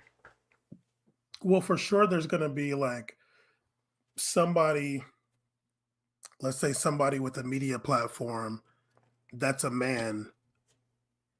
Unfortunately, for the most part, is going to be like, okay, like you're cute. Men are going to be attracted to you. Let's put you on camera, So a lot of times, the kind of conventionally attractive woman is going to get a platform because men are gross. And that's unfortunate. I don't, what do you do? I don't know, like Mhm. at the end of the day, there's an old adage that sex sells, so it's just going to be that way until there are people that have a platform and have a voice that can promote people that just based on what they have to say and not like, oh, we're going to get more eyes on us because she's blonde. I've had a blonde wig on from time to time. You don't want to see it. With my pasty pale skin and blonde hair, it's not a look. Yeah. And even like, I mean, I'll say like for me, it's like I don't know what I look like to people. Like some people are into me and some people aren't, like it is what it is. I'm not like, I've been out here and, done my thing and things like that and have a lifestyle or whatever. And yeah, like for like, it's just to me, it's more about like who you, like your personality you present. Yeah. That's the most important thing really at the end of the day. Like, I think for me, part of the reason why it hit so hard is, I used to be very, very overweight and I got the surgery. And so then I slimmed down. Not a lot slimmer than what I am right now, but I did end up gaining a little bit more weight back, and I fluctuate. But the way I was treated from when I was very overweight to when as some people, friends, told me, you look normal now, you can stop losing weight. Those are not friends. And just the way I was treated out in public. Because, like, when you're overweight, the amount of people that will just randomly go up to you to give you a diet tip. Or, like, the type of catcalls most women got weren't the ones that I got called when people decided to drive by in cars. And just the amount of people that would go out of their way to remind me of how big I was versus... But then there's this weird mix. So you have the people who are giving you that negative attention, but to the vast majority of people, you're just plain invisible, like they don't see you. But then as soon as I lost the weight, just my general interactions between people changed so much. Where I could be seen. Suddenly they were paying attention to me. They were looking at me when we were talking. Right. Things like that. And that's why, I still struggle, and the weight that I have on right now really upsets me. And, I want to lose the weight, but the problem is that then there's nothing filling this in. I don't have the money to get the surgeries needed for the tucking and the lifting, because universal healthcare in Canada is not universal. Definitely doesn't cover what they would consider to be cosmetic. And so I have to struggle with, it's a form of body dysmorphia. Not the same as for trans folks, but it's definitely like this absolute despising hatred and disgust with my own body that isn't going to go away anytime soon. And it fills me with this fear of knowing it's like, well, you're only getting older now and it's only going to get worse. And it's just like, but like, that's the society, that's the toxic society that we live in, where it is an issue. And there's so many people that I just want to slap across the face, like Bill Maher, when it comes to his fat phobia. Because again, it's not going to the bigger issues about that, the food deserts, the food swamps, the fact that when you live with poverty, you don't have access to the nutritional food that you need. You don't have access to proper exercise depending on the jobs that you have and all this sort of stuff. Like, it takes a lot of money and effort in order to maintain a decent figure these days for the vast majority of people. And it just constantly feels like you're being punished for things you don't have control of. Even though people will say, well, it's your weight, you do have control over it. Only, not really. You have control over some aspects of it, but those smaller aspects of it don't make that much of a difference. Basically, the control I have over it right now is maintaining it. I don't really have the ability to lose the weight now because I can't afford a proper nutritional diet. And the thing is, like, it just shouldn't matter. Like, it's nobody's business.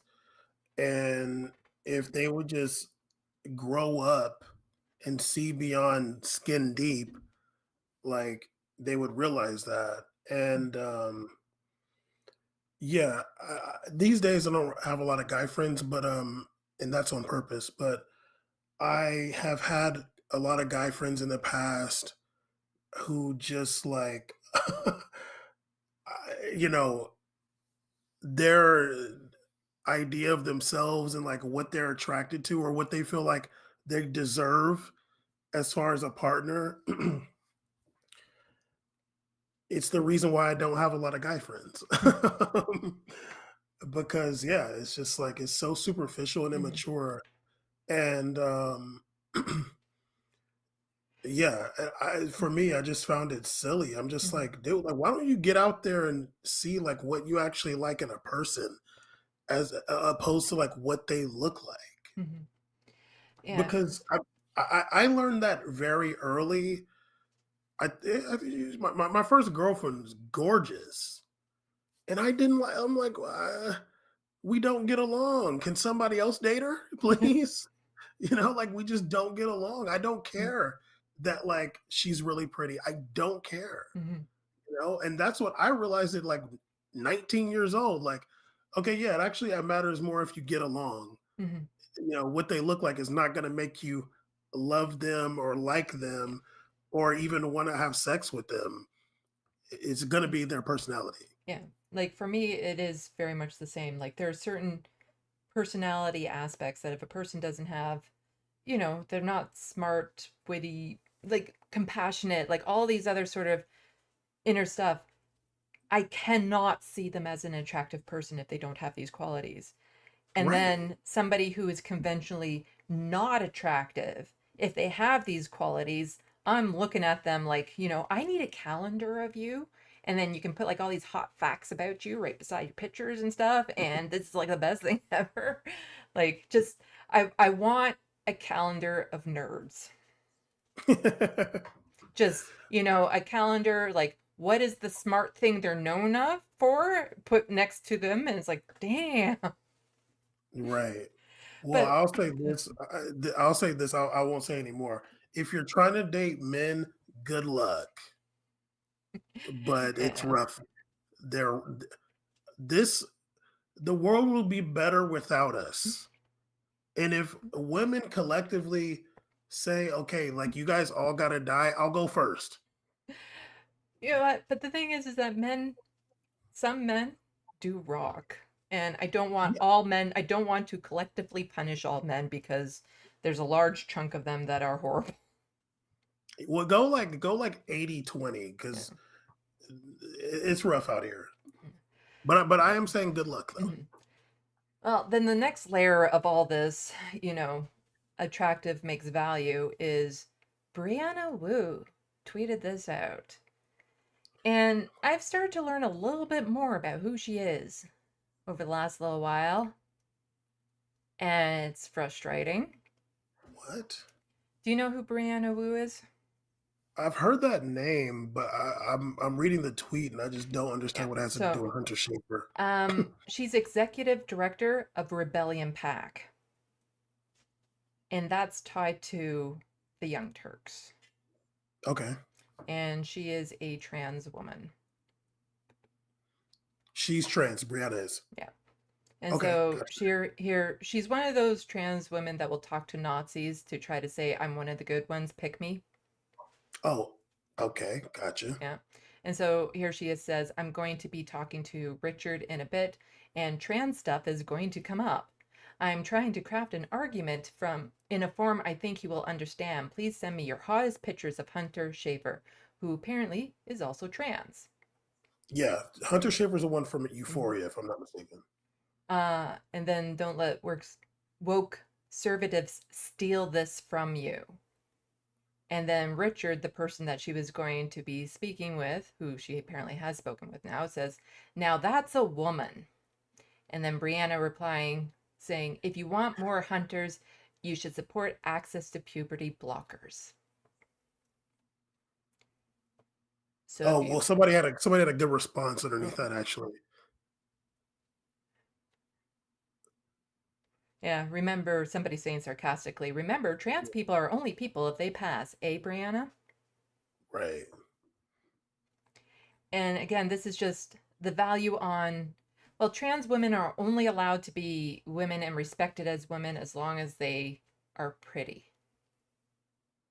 Or as long as they look like Jodie Foster, I guess. Mm-hmm. And it is just this whole sickening idea of like, yes, the puberty blockers, well, if we make sure the kids can get that, then we can talk the right wing into it, because then that will mean that there's more attractive, pretty trans women to grow up into, which is just so gross. Disgusting. Like, the reason for puberty blockers is to make sure that they undergo the puberty that best suits them. Right. And, it's still going to be a luck of the draw as to what appearances are going to be like. That's still a lot of genetics. And it's so frustrating to be like, no, people should have a right to this only because it means that there's going to be some pretty people. Right. Brianna Wu, you got the wrong idea. Yeah. And they're never going to accept you regardless. Like, they're never, they might think they could eventually get to the point where they think you're cool, but like, if the war comes, you're going to go with all the rest of them. Yeah. It's the whole idea of like burning the bridge behind you. And it's like, you might want to wait till you're off that bridge before you burn it. Yeah. Cause you're, yes. Because you're going down. You are going down. Yeah. And I don't even, I only know of Hunter Schafer because of the show Euphoria, which I did not like. But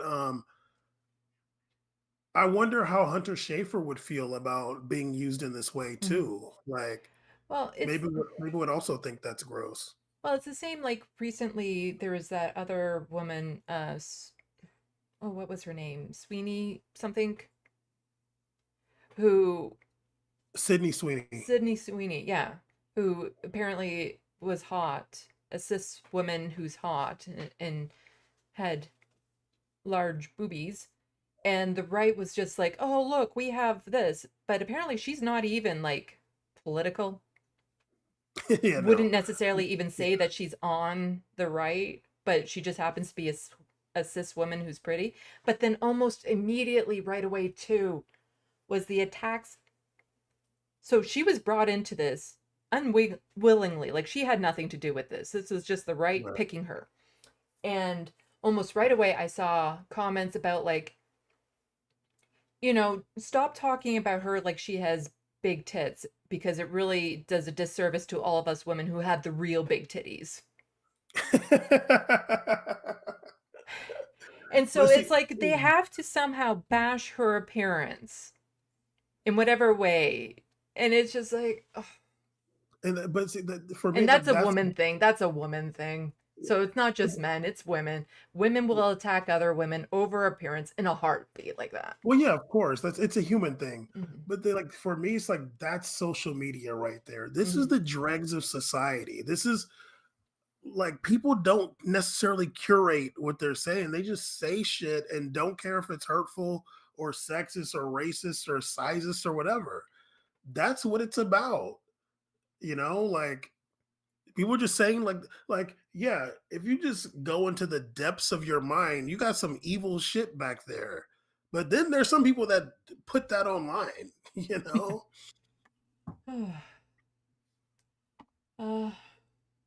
Okay. But yeah, I do remember it was Sydney Sweeney being on SNL, and I, like I don't even know how the right tried to like. Apparently, she has family members that are like MAGA or whatever. But yeah, I think them just seeing like a blonde cis woman that looked like that, they were just like, see, like real women are back or something like that. Like, what are we talking about? Like, she's been in movies for forever. Like, she's not new, dude. Like, and again, it's just this idea of like, we have pretty ones, we're better because of it. And it usually is, you know, talking about women. Like you never see when they do this thing over appearance, you never see pictures of the men like, oh, look at these hunks we have on our side. Never. Like, we're so much better because like on the left, we have Sam Cedar. So we're better. Like there's none of that, but it's always about the women and how the women look and how they present, or people who present female.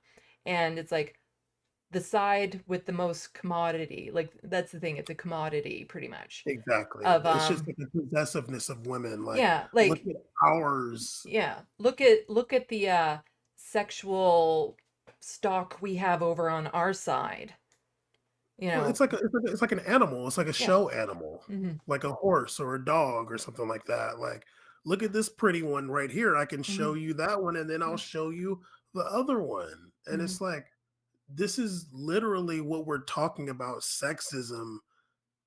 You are putting the women out there like commodities, like you said, and it's misogyny is pervasive, and it's just like so ingrained in people's minds that a well-meaning person who's trying to defend the looks of the women on the left, like, no, you're not going to call us ugly. Look, it's like, yeah, but that's misogyny, though. Yeah.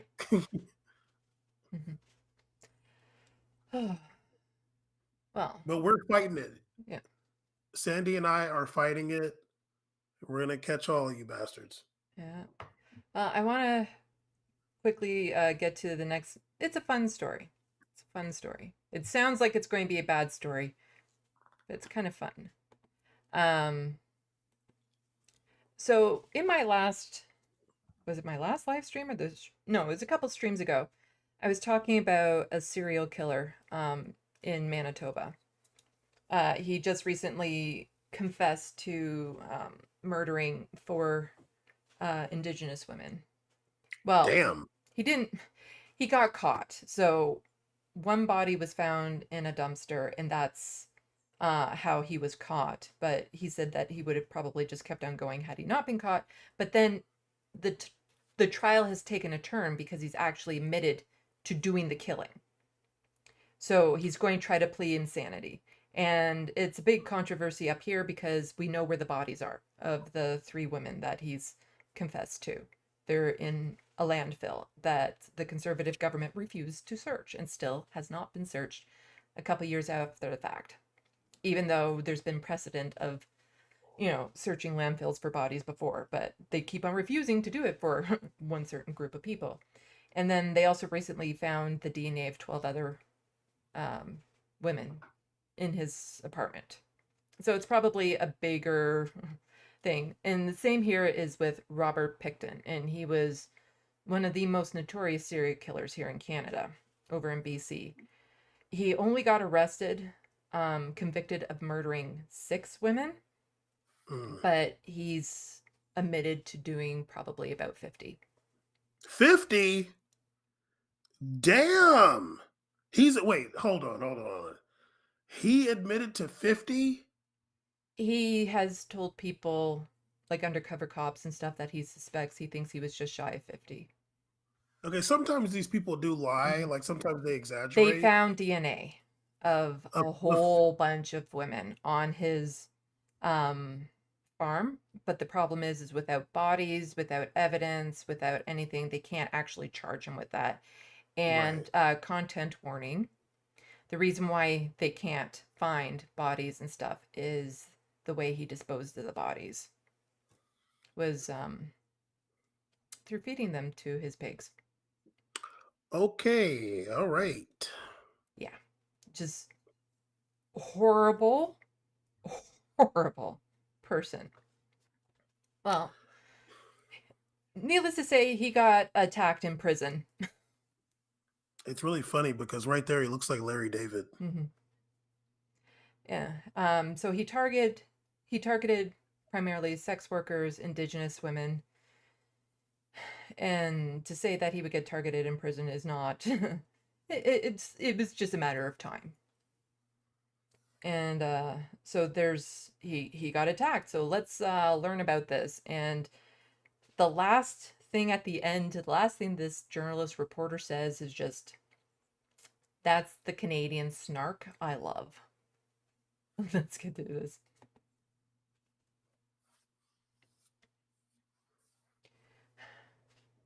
Yes. It's only a couple minutes long, but they want you to watch ads that are almost longer. Killer Robert Pickton was critically injured and is now in hospital. He was attacked at a Quebec prison on Sunday. The BC man has been serving a life sentence for murdering 6 women, although he was accused of killing many more. CTV's John Woodward has that story.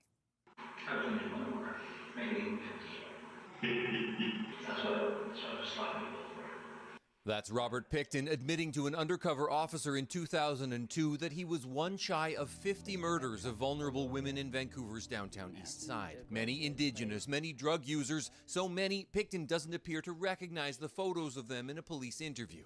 I don't know. There's so many people coming in my face, I don't know. Pickton faced 27 first-degree murder charges. The Crown proceeded on 6. The evidence produced after an extensive search of his family's ramshackle farm in the Vancouver suburb of Port Coquitlam. His sentence, life in prison, most recently in Quebec's maximum security Port Cartier institution. On Tuesday, the Correctional Service of Canada said, "We can confirm that inmate Robert Pickton was involved in a major assault on May 19th.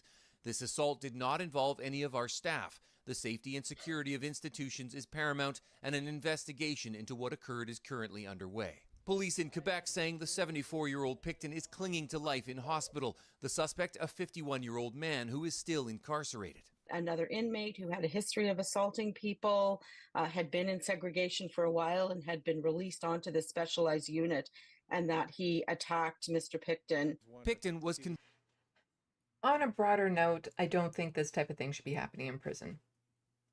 Because, yes, Robert Pickton, horrible person, he deserves it, but a lot of people who don't deserve it are also attacked in prison.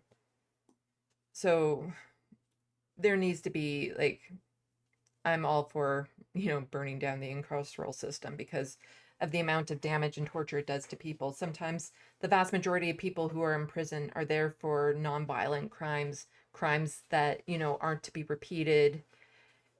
And yet a lot of them will suffer a lot of these same types of attacks, and I think that's wrong. So while it's nice that it happened to Robert, I don't like the fact that this happens in prison in general. I want to ask you something about that, but after the Convicted in the death of Marnie Frey. It's not a big, oh, thank God. There's so many more questions that have to be answered. In telephone interviews from prison, Picton hinted at a much wider story. If I got on a stand or something, I could blow the whole thing apart. But he chose not to take the stand. An inquiry into the case showed how few protections there were for his vulnerable victims, as well as some police mistakes that let him kill for longer. Picton penned a book which briefly sold on Amazon. That prompted BC to enact a law against offenders profiting from their crimes. Frey says his lawyer told him the attack left Picton brain dead, a sign his life sentence may be close to an end. John Woodward, CTV News. I love that. A sign that his life sentence may be coming close to an end. I love that Canadian snark. Well, I would imagine the person that attacked him did not attack him for the crimes that Mr. Picton did, or maybe the former Mr. So my question to you, because I do know of prison abolitionists, or you said you want to burn the incarceral system down. Mm-hmm. Do you mean like burn it down and there is no system, or like make a different system? Very, very, very different. So I'm a strong advocate for restorative justice. Right. And so anyone that can go through that route, I'd prefer. But to me, the ultimate goal is to make sure that these people never get the chance to make another person a victim again. And some people cannot be reformed, and I get that. Like some complete absolutist restorative justice people say, well, everyone can. And it's like some people just can never be around others again. But that doesn't mean that they should be put into a system where they are tortured every day for the rest of their life. Okay. It just means they should never be allowed to do that again. The fact that they're being taken away from their life, their family, friends, everything, they have no more autonomy in their own life because they're now put into the system. That is punishment, but all too often that's all prison is seen by a lot of people, is just they want the people in there to hurt. Right. And we shouldn't be having people come out of prison more broken than when they got in.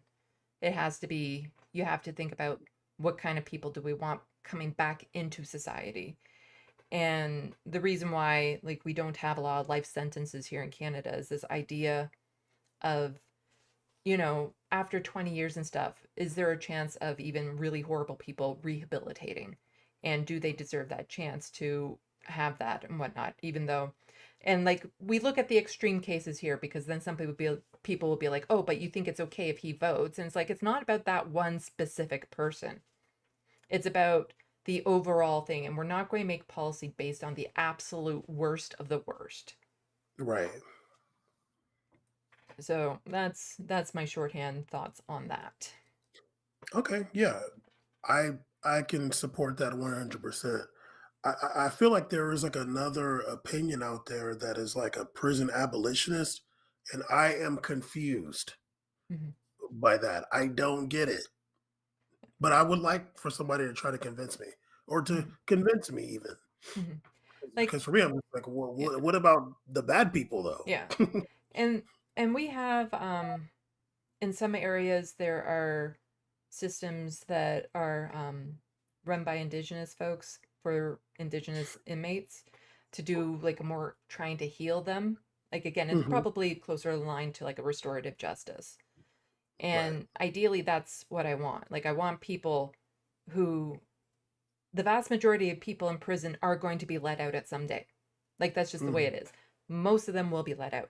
Who do you want coming back into society? Somebody who can, you know, get a job, find a community, have friends, is no longer a threat to the people around them? Or do you want somebody who's been tortured, assaulted, abused, you know, coming back out to nothing because their home is gone, their income is gone, and all that sort of stuff? Like, what person, no matter how bad that person was before, what do you want coming back into society? Yeah, or like learning how to be a better criminal, or Mhm. like things like that. Yeah. Okay. So let's just do one more really light story. Not too long ago, I covered it on my live stream. We had a conservative flipping out over woke coffee lids at Tim Hortons. They were made of like paper, so like the paper straws, but like a lid. Okay. Yeah. If you don't like that, you can always take, the lid off. Right. Or take your own mug, like thermos or something, into the... Tim Hortons does that. If you say, here, fill this with coffee, they will fill that with coffee. They'll still charge you for whatever size coffee, but you don't actually need to take one of their cups. And so, of course, these are all just distractions, They're trying to hide the fact that the conservatives here are very much looking to take away the right to choose when it comes to abortion. And so all of a sudden it's the woke coffee lids. Or Tim Hortons suddenly became woke because they're diversifying their menu by adding pizza. So now it's wrong. But now here's somebody else, another conservative, who's flipping out because of vegan ice cream. So John Williamson, no wonder the Haagen-Dazs was on sale at Loblaws, which you shouldn't be shopping at this month right now anyway, because there's a big boycott against Loblaws. This isn't ice cream. This should be illegal. The large store sign read Haagen-Dazs sale.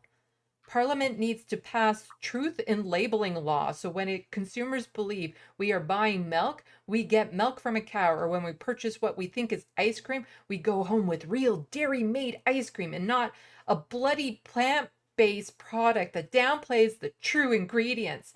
Vote for the NDP Liberal Trudeau government coalition if you want to eat stealthy plants and bugs. But also just look, it says plant-based. Like it's literally right on there. It's right there. It doesn't say That's so plant-based funny. ice cream. It says plant-based right there. And it's green. Like usually Haagen-Dazs is brown or black or something. And then just saying, I see a few folks on here suffer from John Williamson derangement syndrome. For months, I've been posting about committee work, Canada's affordability crisis, and happenings throughout the riding, yet a post on product labeling is triggering. Have a great weekend. Stop the hate. If you go for ice cream, be sure the real deal, unless you're also intolerant of lactose. Oh, there we go. Well, now you got some, yeah. Well, the thing is that this is an option for people who are intolerant to lactose. Like it's just, but he really started to get into it with people apparently. So somebody saying, John, with utmost respect, start focusing on some real issues like food insecurity, and just saying, I appreciate the feedback after highlighting my work on public account committee investigating ArriveCan, blah, blah, blah. Please send me your thoughts on food affordability. So it's like, oh yeah, maybe I should be bitching more about, things that actually matter to people. Because here's the thing. If you don't want a plant-based Haagen-Dazs tub of ice cream, you don't buy it. Don't buy it. It's not like you are forced to buy plant-based Haagen-Dazs if you do any purchases over $10 in a grocery store. That's not how it works. And so there's one, or maybe they've added a few flavors of this vegan Haagen-Dazs. You still have 20 other different flavors of dairy Haagen-Dazs to choose from. Right.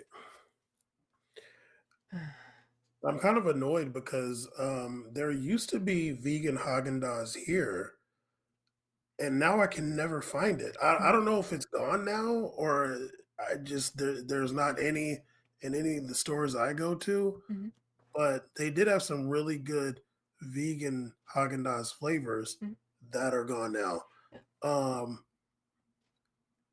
And we didn't have the green top like you guys had up there, which is cool. So I don't even know if there's still vegan Haagen-Dazs down here, but as a person that is vegan and have been vegan for 6 or 7 years, something like that. I forgot. Um, I think all the ice cream should be plant-based. No, I'm joking. One thing that is annoying is that the vegan ice cream is more expensive. That's annoying. I don't The think it is Haagen here. Really? Oh, that's not fair. Because I'm Okay, pretty sure the dilly bars at Dairy Queen that are vegan are the same price as regular dilly bars. okay. Yeah, because the first ingredient on the Haagen-Dazs ice cream was water. I remember that. And I'm like, okay, how is this more expensive? This is not fair. This is racist to us vegans. It's a matter of buying bulk Okay, so they have to buy bulk ingredients for different types of ice cream and stuff like that. So if they have to specifically cater to one specific group, even though they can't buy the same equivalent in bulk to get the discounts that they would normally get, then the margin, the general margin on it has to be a bit different to cover the cost and keep it within range of other things. I worked at the head office of a retail store. I know these sorts of things. And it's annoying. It is. No doubt about it, but I think here in Canada at least, I haven't looked at the price of the Haagen-Dazs to know, but I know the dilly bars are the same price as far as I know. And It's like oat milk. Like, come on, dude. Oat milk. How is oat milk more expensive, dude? Or even like some of the brands that like just do vegan. I think it's because they think like, oh, if you're vegan, you must like you're vegan because you're rich or like, so they're just exploiting us, and it's not fair. And where's our revolution? No, I'm joking. well, I was vegetarian for a few years, and I wouldn't say like vegetarian completely. Like basically what I was trying to do is rule out factory farmed and processed meat. And if there was a vegetarian option on a menu that I could do, then I would prefer that. Like even now, if there's a vegan option or a vegetarian option for something that I would get, that is accommodating to me, then I will try to go for that instead. Like even now, getting a wrap, like at a pita pit or something like that, the only ones that I'm actually interested in are the falafel ones. Like any of the meat that you get there, I'm just not interested in. It's just I have some dietary restrictions. I'm allergic to peppers, bell peppers, which is in the vast majority of vegetarian food. But also it is a financial thing. It just got to the point where I can't afford to keep that diet up and keep it varied enough and like nutritious enough to get everything that I need. Also, I can't cook worth shit. I mentioned it in my last live stream that I didn't cook my dinner that I was planning on having before the live stream because I'm so bad at cooking. I knew I would run the risk of it making me sick before I did the live stream. So I made it after the live stream and I got really sick. There is no cooking class I can take that will fix that. And so when a lot of vegetarian food requires you to know how to have the most basic level of cooking, no, I can't. Definitely, if you're going to be vegan, I don't really know about vegetarian, but definitely if you're going to be vegan, you got to know how to cook for sure because, and maybe you don't really care that much about variety because like when I eat at home, I don't really care what I eat that much. Like I'll just throw something together and that I don't really care. If I go to like a vegan place, like or eat somewhere and I go out to eat, then I want to eat something good. But for sure, you got to know how to cook. Yeah, which is not something I can do.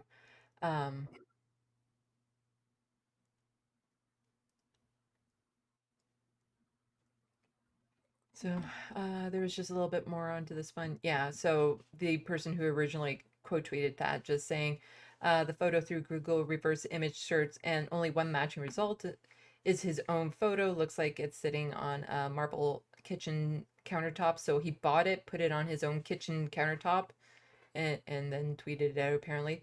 Like, did he buy the vegan ice cream by accident and threaten Haagen-Dazs with truth in labeling legislation? But again, when you look at it, it does you know, it says plant-based, Haagen-Dazs, all that sort of stuff. And I think somebody, yeah, so he also pointed out, and just for the record, the ice cream John Williamson posted a photo of may be bought by accident is formally certified vegan by the Vegan Awareness Foundation. You can see the official label on the side of the container. Here's what the lid looks like too. Not only is it certified vegan, it doesn't even say ice cream anywhere. It clearly says plant-based frozen dessert. That's hilarious. So he's getting upset that this plant-based frozen dessert is not dairy ice cream. Also, you know you ate it after that, and the Haagen-Dazs vegan ice cream is so good. Mhm. Like I don't even like chocolate ice cream, and I would get their chocolate. Caramel fudge chip. Their vegan ice cream is so good and so rich. Oh. I don't know how the hell they did it. Like, I mean, it's been years since I've had it because I can't find it anymore. Well, if you ever come up to this neck of the woods, I'll buy you one. Okay, I'm gonna hold you to that. But now I kind of want to look up to see, like, did they get rid of it in the States, or like where do you get Haagen-Dazs? Well, this says made in Canada right there. Because I used to get it from Target down the street, like, and then it was just gone one day. Yeah, no. Caramel frozen dessert with fudge chips and almond-based caramel swirls. Sounds good. Like, that's the thing. I know at some point, like earlier on, some vegetarian food, some vegan food were disgusting. Like, there was just no Trash. no way around it. Terrible. But For sure. the more that there's been in demand and the more that the market is getting there, because again, it's not just vegans who can eat vegan ice cream and food. Right. And so they've actually expanded it. Like the dilly bars, the Dairy Queen dilly bars have a coconut base to them, which is just super yummy. And it's a different texture and flavor than their dairy dilly bars. So depending on my mood, I might want this one or I might want that one. Right. But quite often when it comes to something like that, as I was just saying, I tend to now switch over to vegetarian and vegan whenever it's a viable option for me. Because, you know, I'm against factory farming. But as with most things in this society, you're forced to live within the things that you're fighting against, like capitalism, things of that sort. Like, I have an Amazon wish list, which is linked in the description box below. I hate Amazon, but it's one of the few things, like, I have no choice if I want to have these sorts of things available for people. Like, quite often I have no choice. I have to go to Walmart, just given price, what they have, sometimes the locations you can get to, that sort of thing. Like, you don't have a choice but to participate in the system that is keeping you down. Which is why I always encourage people that when you buy me things off the Amazon wish list, just know that you are using them to help me bring them down.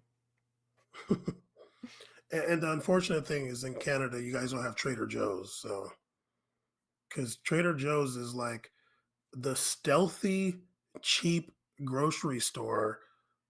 And I always tell, like, I don't think they like here, like, I don't think they tell people of color how cheap Trader Joe's is. Actually, it's really cheap, and they got some good stuff.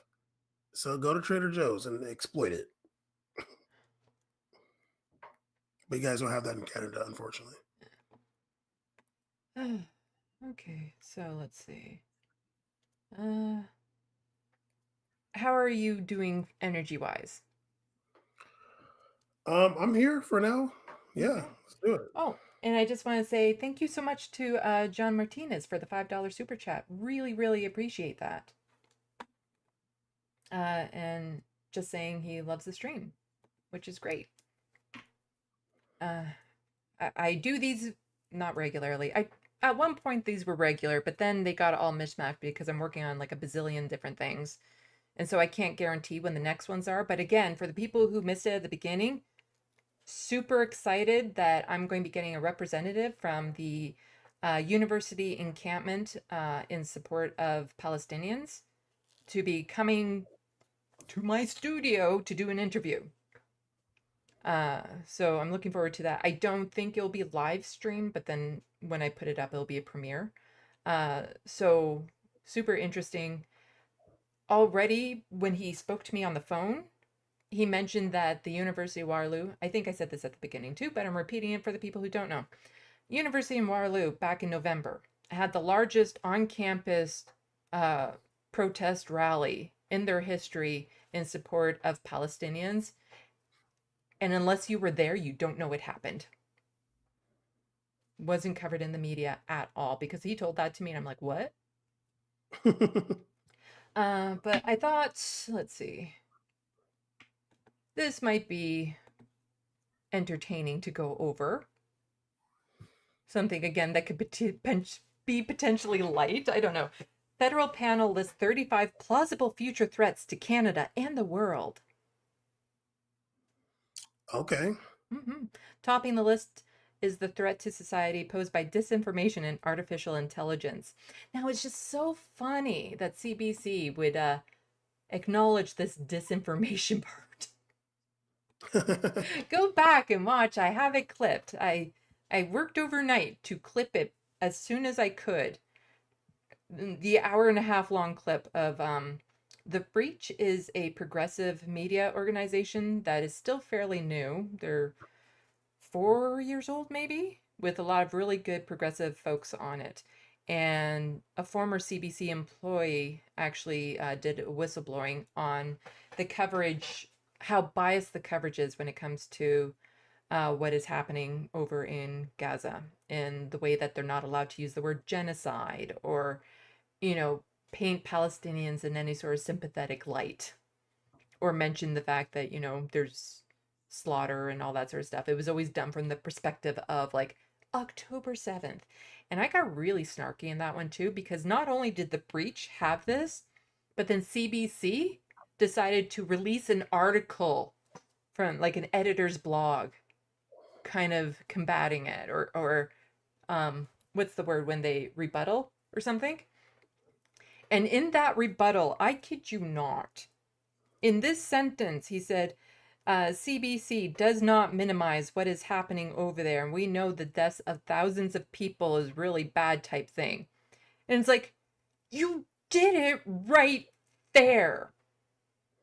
You mean to say the deaths of tens of thousands of people, not just thousands of innocent people. There's the tens of. That's, you just did the minimizing in the exact sentence where you were trying to claim you weren't minimizing it. Clever. Yeah. But you got caught. So I'm interested to see what they think. But this federal panel lists as the future threats to the world other than landlords not getting paid. They have a huge landlord bias as well. Not shocking. So let's see. In a news report, a think tank with Employment and Social Development Canada cites 35 plausible global disruptions that could reshape Canada and the world in the near future. The Policy Horizons Canada, PHC, panel drafted the list, then asked more than 500 stakeholders. Already I'm skeptical when you say stakeholders. Seriously. Within the outside government to suggest which ones were more likely, when they might happen, and how one might trigger others. Like, this just sounds like, yeah, you got some rich people to say what they're scared of. Yeah. The authors of the report point out that the list is the exploration of theoretical, not guaranteed threats. They say that even seemingly distant or improbable calamities can become reality, and thinking about them helps government create robust and resilient policies. That actually just, okay, random thought. Well, not that random. Sometimes autistic brains will connect dots where other people don't. That just reminds me, okay, the guy who wrote the zombie apocalypse survival guide, he was actually interviewed or brought onto panels and committees from the American Army to help them kind of like think about, actually, how would we survive this? And it's not a matter of like, we think this is going to happen. It's like, okay, if this type of calamity where there's total anarchy, you have this ongoing threat. What are some of the things that could potentially happen? Basically, the idea is if you're prepared for a zombie apocalypse, you can pretty much handle anything else. So that just made me think of this. So it's like, should the day come that there's a like, I don't think a zombie apocalypse will happen, but if it does, I'd like to be prepared. That's a lot of what the U.S. military does. Actually, Mhm. they're always preparing for like, oh, if this segment of the population or like these people like rise up, how do we put them down? Yeah. Yeah, it's not usually done in the way that actually benefits a lot of people, just a certain class of people. Right. So, leading the report's top 10 list, those threats that could have the greatest impact and are most likely to happen is the threat to truth, says the CBC. Which, like, that's the thing, that we live in a day and age where we have to say, which truth are you talking about? Like, the truth that is actually verifiably proven truth, or the truth that like right-wingers say conspiracy theories are? Right. Like that's you can't even say truth without having to clarify what you mean by it. It's kind of like when I say I'm queer, and then that doesn't really help narrow down what I mean. It just kind of lets you know that I'm not heterosexual, but it doesn't actually give you much more information. And it's like, truth. Okay, so what is truth these days? Like, it just, the fact that it's even up for debate is really.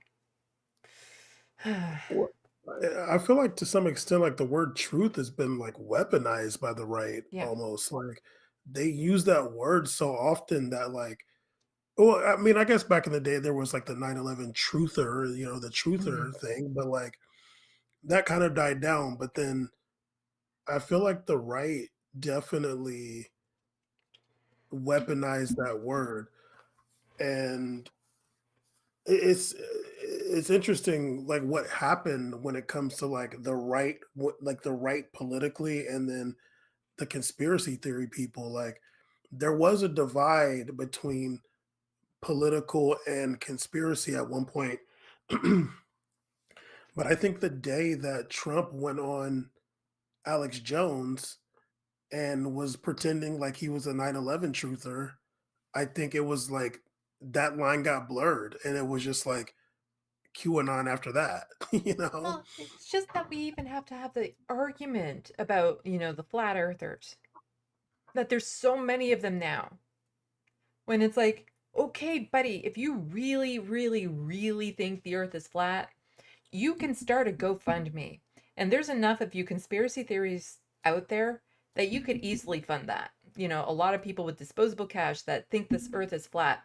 So start that GoFundMe, get the plane, go fly to the edge of the earth and bring back a photo. Like, can Well, you do that?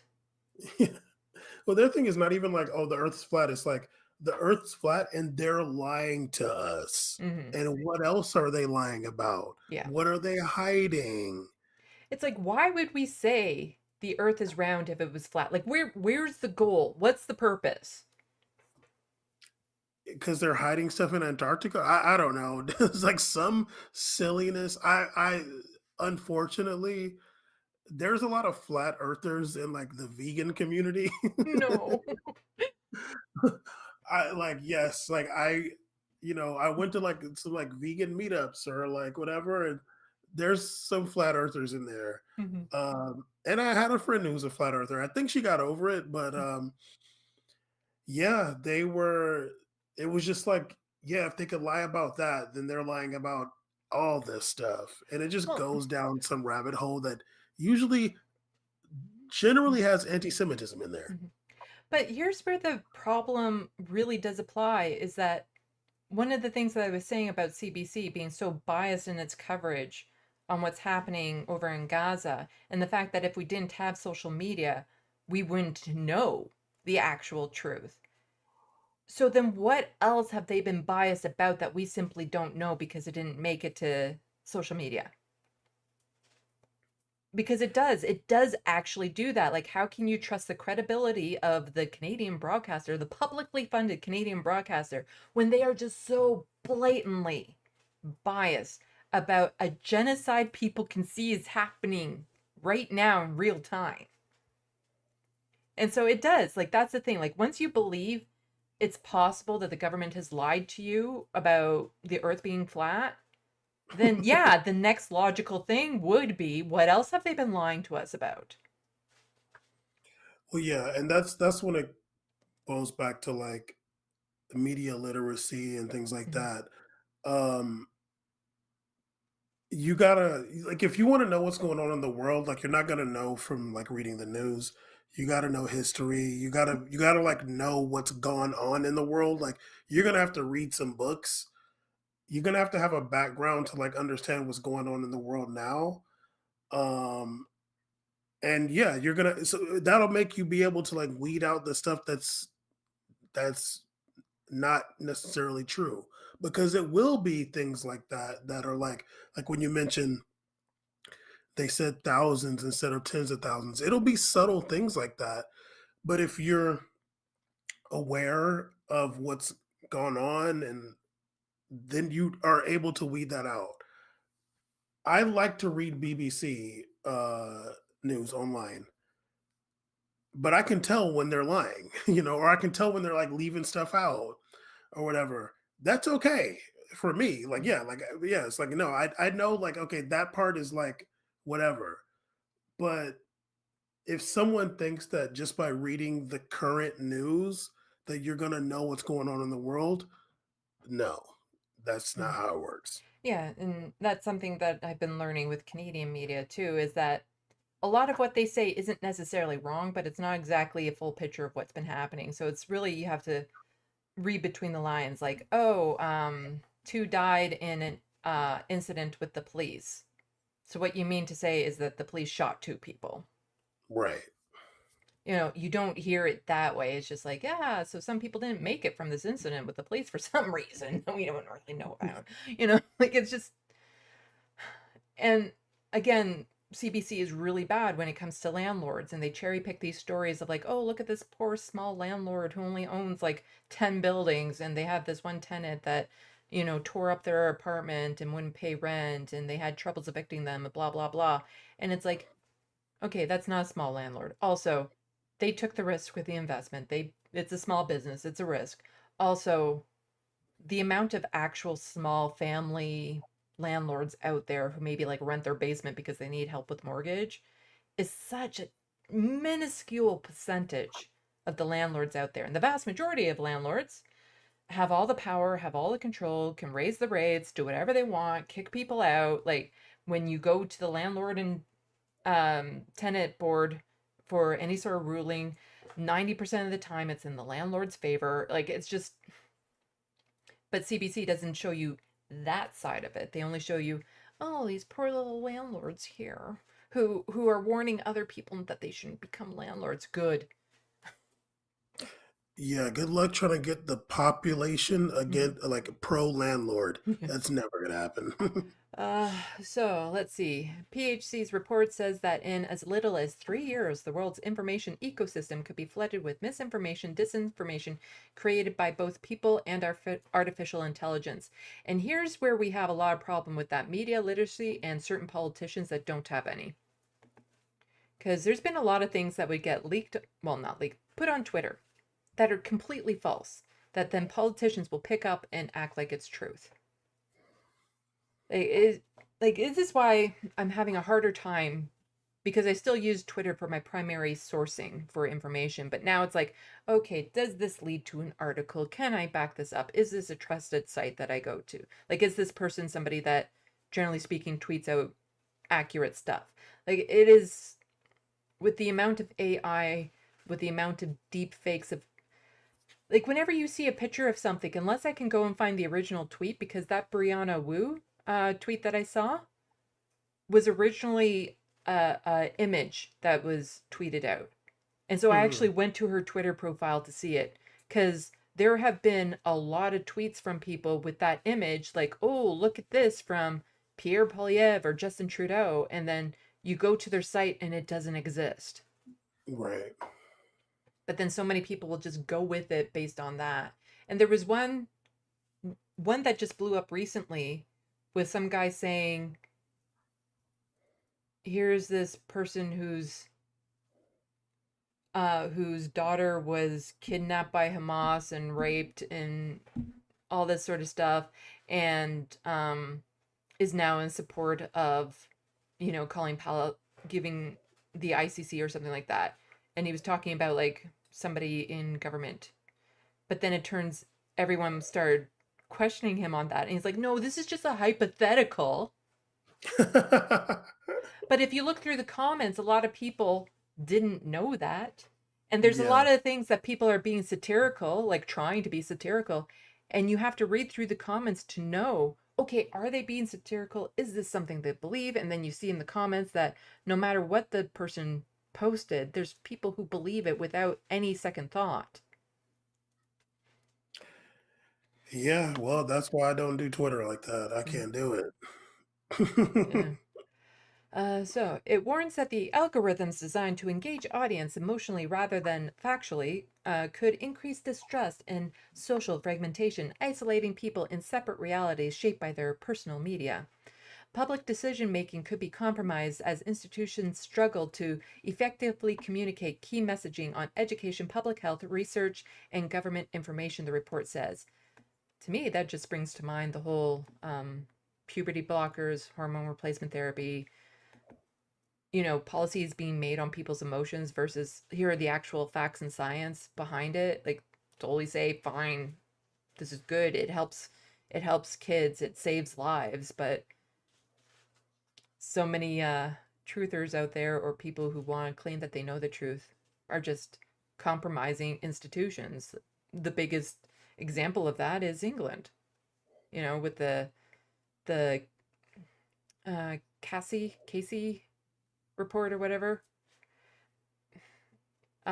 Basically, yeah, they're shutting down some of their public health, or preventing trans kids from accessing healthcare needed for their transition because of the fact that there's been such pushback there that government officials have actually buckled and said, well, maybe there isn't enough research into hormone blockers and stuff of that sort, which is just, and then everyone pointing to saying, see, we're right, because the government officials actually buckled to the pressure, where it's like, no, that's never been the case.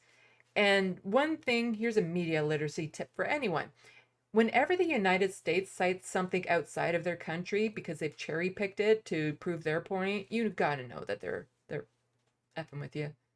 Because if the United States had anything within their own country that would prove that point, they'd be using that. They only ever go outside of their own country when it's like, here's this cherry-picked thing to show that we're right. The rest of the time, they don't give a damn what's happening outside of their country. Ever. So, top 10 disruptions on the horizon, ranked by highest combination of likelihood and impact. Ooh, and it even has years until disruption could occur. So 1, people cannot tell what is true and what is not. That is a problem. Definitely. And you don't need to go years out. That's just right here. That's right now. Biodiversity is lost and ecosystems collapse. And people think that is about 7 years out. Well, Doug Ford keeps on paving over the green belt and putting highways through it and selling off chunks to real estaters, and also planning on paving over part of Lake Ontario. I kid you not. Paving over it? Part of it, yeah. For it's a whole thing. I have videos on it. Taking a former landmark called Ontario Place, where people, family fun place you could go. He's lining the pockets of his buddies to convert that into a luxury spa where you literally can go and lie down on cushy couches to look at pictures of trees instead of, caring about the trees that they're actually taking out of the ground for that. And part of this project is paving over part of the lake to make a parking lot. That's ridiculous. Yeah. And then there's the highway 413 to go through the Greenbelt, which is not needed, and studies have shown will not relieve congestion on the 401 whatsoever. But, you know, those ecosystems, that farmland, that precious, pristine farmland and clean drinking water, well, that's not making money for his buddies. So 3, emergency response is overwhelmed. That's vague. I mean, I guess like during COVID, there was like some of that happening. Well, it depends on the severity of what it is, the longevity of what it is. Because, like, even down in Texas right now, there was that massive storm that just went through, and there's still people without power. Yeah, that happens a lot. And so when you have something like that, where maybe if you don't have fully, well, we're going. Another thing I've been covering closely is the conservative provinces, Ontario and Alberta in particular, that have defunded or don't have their fire services, emergency fire services, fully staffed going into wildfire season. So that I could definitely see emergency response being overwhelmed. Probably, yeah. Cyber attacks disable critical infrastructure. I mean, that's happened here and there, but there's a lot of security around that sort of thing too, and both sides are growing at the same rate, I would think. For sure. Billionaires run the world. Ooh, so CBC really didn't have much to say about this survey then, did they? I mean, like, too late. Yeah, that's also at a 0 right here. That's a now thing. Right. Artificial intelligence runs wild. Do you know what? I'll just say it. It'd be nice if any intelligence runs wild right now. Yeah, I'm not too afraid of that. No, it'd be nice to just have any intelligence out there influencing things. Right. Vital natural resources are scarce. We're already there. Downwards social mobility is the norm. They're having all these like 5-year projections. It's like, no, this is a now thing. Right. Healthcare system collapse. That's a now thing. It's not. There are people in both Canada and the United States who aren't surviving that could survive if we had decent healthcare systems. True. It's worse in the States. Like, you know, you guys, you're usually the worst at everything. But Canada is still. Democratic system breakdown depends on who is elected in the next presidential election. Right. And we have our own issues up here in Canada, as I've talked about on length on my YouTube channel, Left of the Box. There's a very strong probability that if Pierre Poilievre gets into power, he's going to start using the notwithstanding clause, which is, there's nothing you can do about that. The notwithstanding clause is put into place to keep the superior courts nonpartisan. Like in case suddenly the superior courts became partisan in their rulings and stuff like that, the notwithstanding clause was put in place to override that. But so far, the only thing the notwithstanding clause has been used for on provincial levels is to take away people's rights. So basically, prime example right now is in Saskatchewan with Scott Moe as premier. They did with their education where they were forcing teachers to either misgender their students or out them to their parents if they weren't comfortable going out to their parents. And so that got challenged in their Supreme Court because that's goes against the Charter of Rights and Freedoms in Canada. You can't do that. So then Scott Moe used the notwithstanding clause to say, I don't give a damn about their rights. This will override it. And there's nothing that can be done for it for the next 5 years. They're put in place for 5 years. And so they can be enacted by or re-upped by the next government or not. But like that is the answer to a bad ruling. There's nothing that can be done to stop that. So with Pierre Poilievre threatening to use it on a federal level, which hasn't been done before, right now he's just saying that, oh, it's all in for bail reform and criminal justice that he wants to use it for. But he's also indicated that, you know, trans women shouldn't be allowed in women's spaces, that the right to choose what happens to your body when it comes to abortion care access, well, you know, abortion shouldn't be happening and all that sort of stuff. So the democracy that Canadians think we have It's a lot more fragile than they think. Yeah, it's the same thing that happened here too. There was a lot of things that people thought. I mean, I guess rights people took for granted, and yeah, it just takes the right person to get in office, and they say, "Screw that," you know. So the second and third threats on the list, on top 10 list, are environmental, ecosystem collapse. Yeah. In 5 to 6 years, biodiversity impacts. Okay, AI could run the world. Okay, so it's not telling us what the other 25 things are. Just kind of going into detail, but I don't need CBC to tell me the more details on that because I don't trust them. Okay, well, let's switch back to the regular screen. We'll be right back, folks.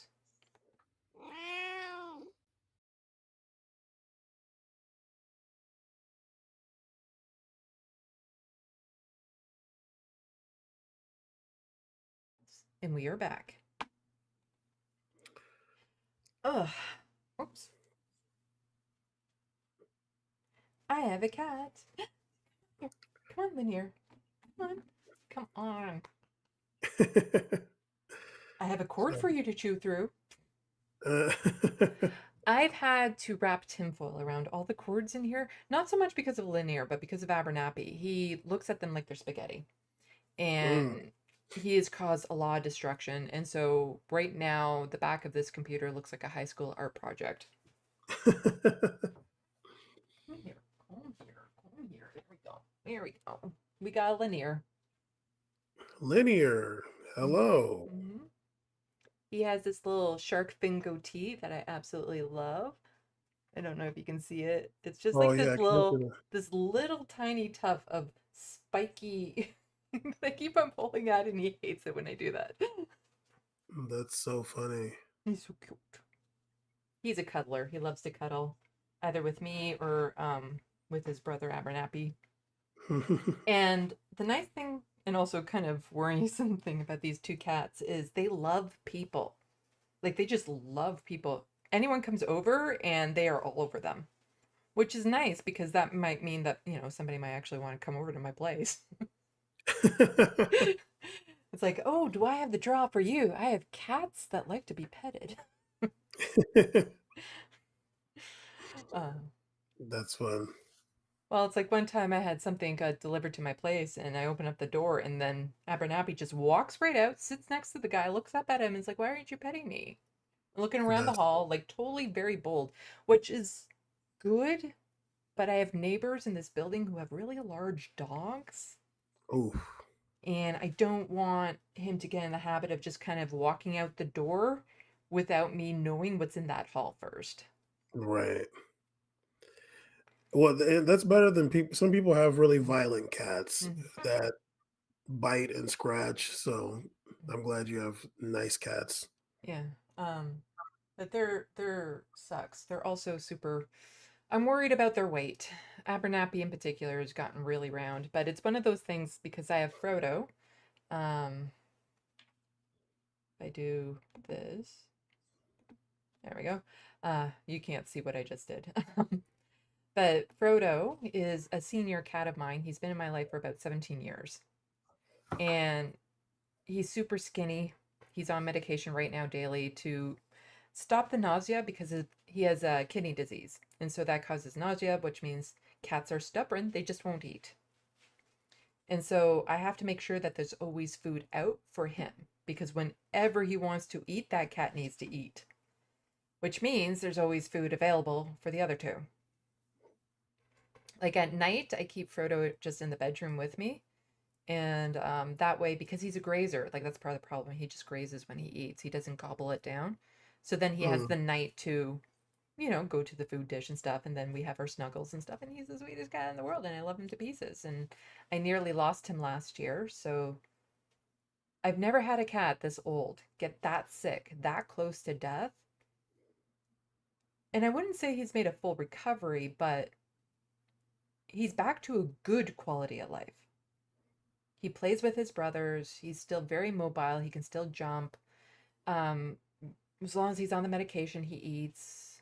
He's still very affectionate. Like, it's like almost a minor miracle. Although every now and then I do have to take him off the medication for a few days because it also prevents him from bringing up any hairballs he might have. 17. That's a long time for a cat. Yeah. But it's just to see him get along with his brothers too and play with them, because even at his age, with Lanier in particular, he still smacks down Lanier. Like just like nothing. Even though they're about the same size as him now. But Frodo, with his frail, skinny body, you know, Lanier will come to play, and all of a sudden Frodo's like,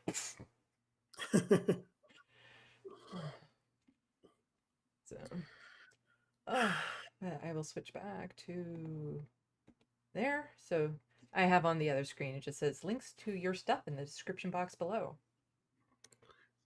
Oh, hopefully none of my stuff. Yes. No, we no made a point in that. podcast stuff. It's not that important. If anybody likes soccer, come check us out. But if you don't, it's fine. Well, let's check the sandbox and see if there's some comments to get to. But this is pretty much wrap up time. Just kind of ending things for the evening because it is 10 to 12 here.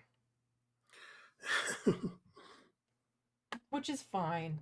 I have a doctor's appointment, not first thing in the morning, but in the morning, which I'm not a morning person because I don't go to bed for another hour or two.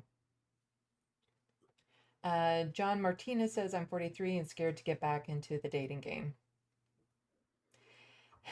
It's tricky. I don't know how to date because I don't like dating in general. I just kind of want to meet somebody that we become friends and get to know, and then that just leads into a relationship. But the idea of actually like going out on a date, can't do it. After we wrap, I might have some ideas for you. Okay. Let's see.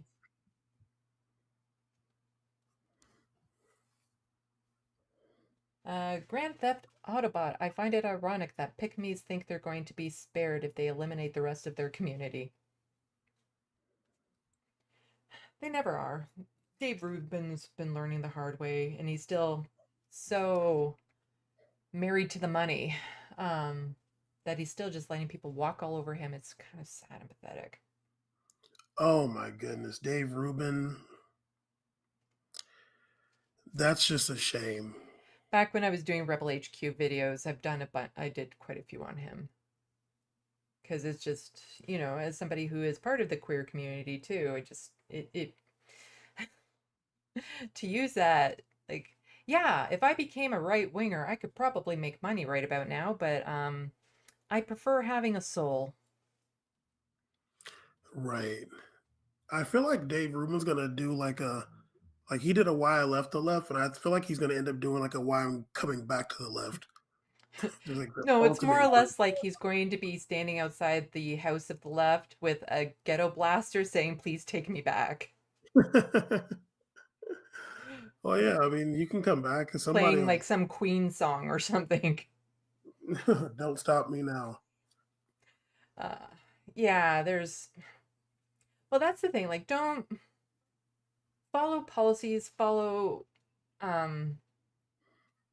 you know, morals and principles. Don't follow people. Right. Because, like, I'm a very vocal supporter of the Majority Report.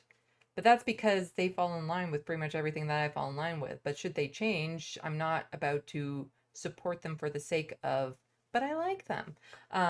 It's the same, like, as soon as TYT started doing their stuff, I didn't exactly, I called them out. Because it's not the network, it's the principles, it's the policies. And if I see them attacking different communities, I don't care what they did for me, personally. I'm going to call them out. Yeah, I've had a few people like that myself where it was just like, what's going on? Mm-hmm. Like, you've changed and I'm not with it, and I'm done with you. Sorry. Lanier, you need to get down from there. Lanier. Just don't look at me with kitty eyes. You need to actually get down. Cats. Yeah. At least it's linear. He's not going to be too destructive. He's just sitting on the slinky shelf. I have a slinky collection. I don't want them playing with slinkies. Cats and slinkies don't mix. Abernathy is just absolutely destructive when it comes to like the cords, but also I've had to remove a lot of my art from the walls because I use push pins to keep them up. And he looks at push pins like they're crack. Like he will climb up a wall to try to get a push pin out of it. They're like that. You never know. Mm-hmm. Well, he's a Bengal mix too, which just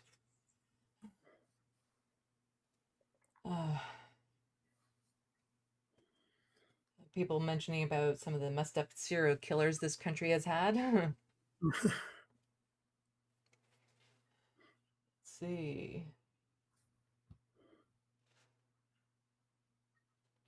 You know, whoever this Mr. A is in the sandbox. Terrible person. Don't engage. Grand Theft Autobot. I've tried vegan Whoppers. Pretty good. I'd be willing to try plant-based ice cream.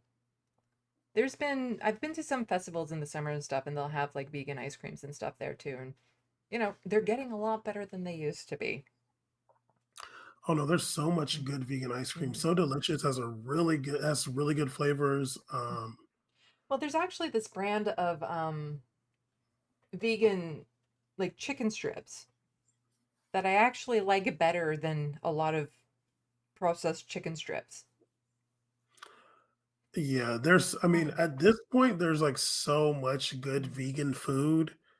Like, yeah, I mean, there's so much good vegan food that there's like vegan food. I'm like, I'm not that into it. Like, yeah, like there's the sausage, the Impossible sausage or something like that. It seemed like the Impossible burger, but then came out with sausage. And quite often, if I can afford it, I prefer that because they're good, but they also don't make me feel gross afterwards. Like there's not that greasy, fatty feeling to them. yeah, I wrote in the chat like I'm not really into Impossible burgers. They always kind of give me a stomachache after. Actually, there are some vegan burgers that I do like, but I never really could get into the Impossible burger. Or there's some other burgers that there's just a little bit too much going on for me. But I've never really been that much of a burger person either. Yeah. So. Well, there's a cafe around here that I really love, vegetarian vegan cafe, and they had some burgers there that I don't know what was in them, but they were so good. But the thing is that if you go into it thinking I want a burger, that's not what this is. Like it doesn't taste like a meat burger. It just tastes delicious, whatever it is. And that's the thing, like all these people are so upset, like, oh, the woke menus and stuff. And it's like, no, it's just more variety because sometimes this food just tastes better too. And why not? And then why not have menu items that people who have restricted diets can actually go out and enjoy? That's just capitalism for you. Right. Yep. But that said, I still come across some vegetarian things. It's like, oh, what is that? Like, can I just throw this? Like, that's the thing when you're so broke, you buy something and you find out it's disgusting, but you still force yourself to eat it because, you know, you can't just throw it out and buy something new. Let's see.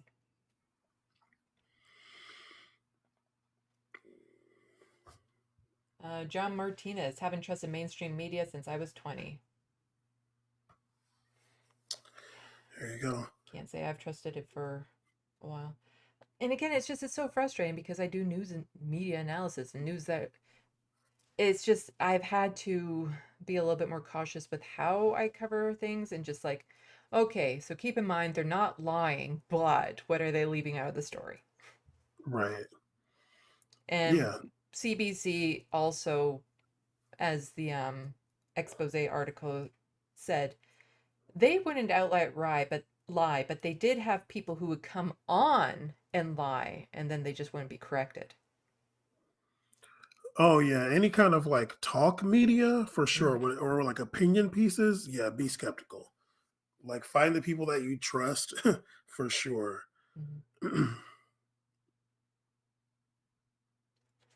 Brody Tree Your coverage of Von Mayer Del Duca sale of stolen land inspired me to email cancel. Oh, great.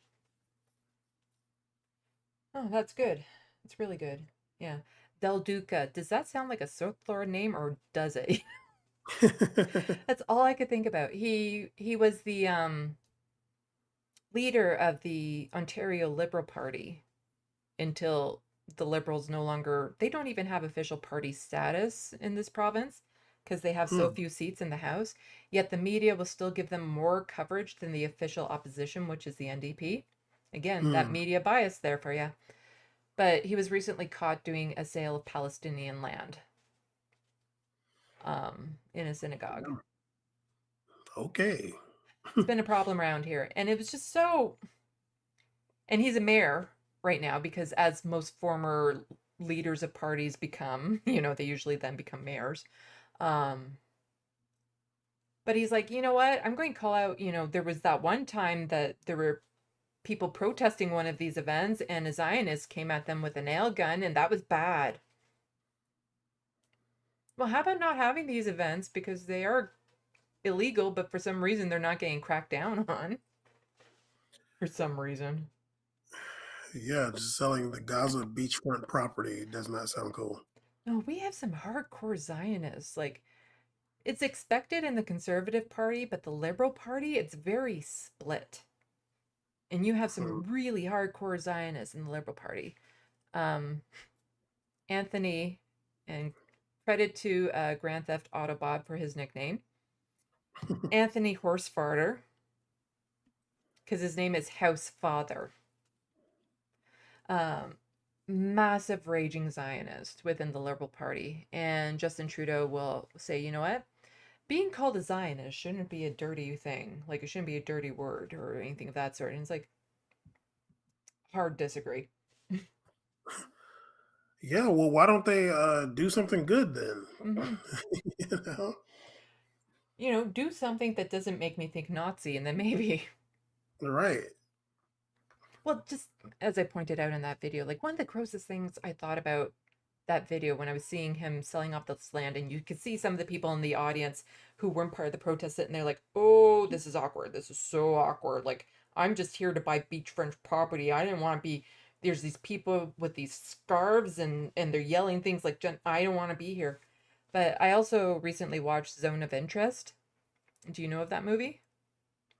So it was in the Oscars. It's actually one of the few movies that goes to the Oscars that's worth a watch. And the directors of it actually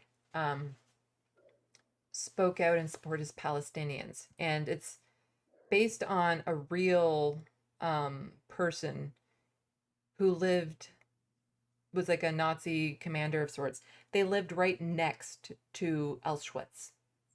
Like literally shared a wall. And just the complicity and the way that they live next to these horrors that you can kind of hear as ambient noise. And how they just totally disregard it like it's not there and stuff. And in one scene, they get delivered this bag of clothing and stuff that they're picking through.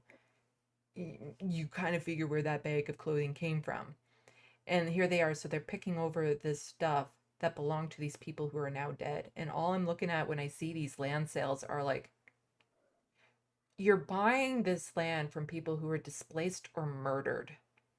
And you're just sitting there like, oh, but where does the sun kind of come up on this one? Because I want to place the house so that I get like optimal sunlight in the morning, but not too much in the evening because, I like my dinner to be lit in the like, it's just so disgusting. That is gross.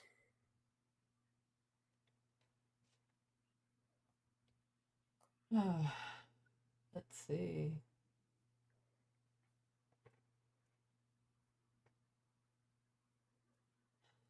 I think I'm down at the bottom of the sandbox. Is there anything you would like to plug? Well, I guess we're doing Power Report tomorrow. I guess that'll be 9 p.m. Eastern, 6 p.m. Pacific. and I don't know what we're talking about yet, but I'm sure it'll be a good time. Mhm. And yeah, Power Report. Subscribe, Dan from the Internet on YouTube, and yeah, that's pretty much it. Yeah. Well, if you guys ever need an extra last minute, Yeah, have you been on Power Report yet? I've been on a couple times. Yeah.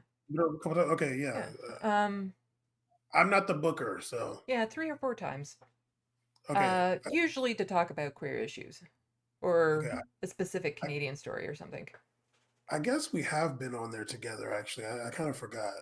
Well, yeah, I I think think so. we have. I think so. Yeah. Yeah. The more, the merrier. And yeah, well, people can check me out here. I also have, if I switch over here, do this, and then I do this. Oh, no, let's do this. You can check out my art at SandeeLovas.com. I do drawings, and I do commission portraits, and I sell prints of my artwork. And it'd be really nice to get somebody who's a customer that is not my mom. So far, she's been my only customer.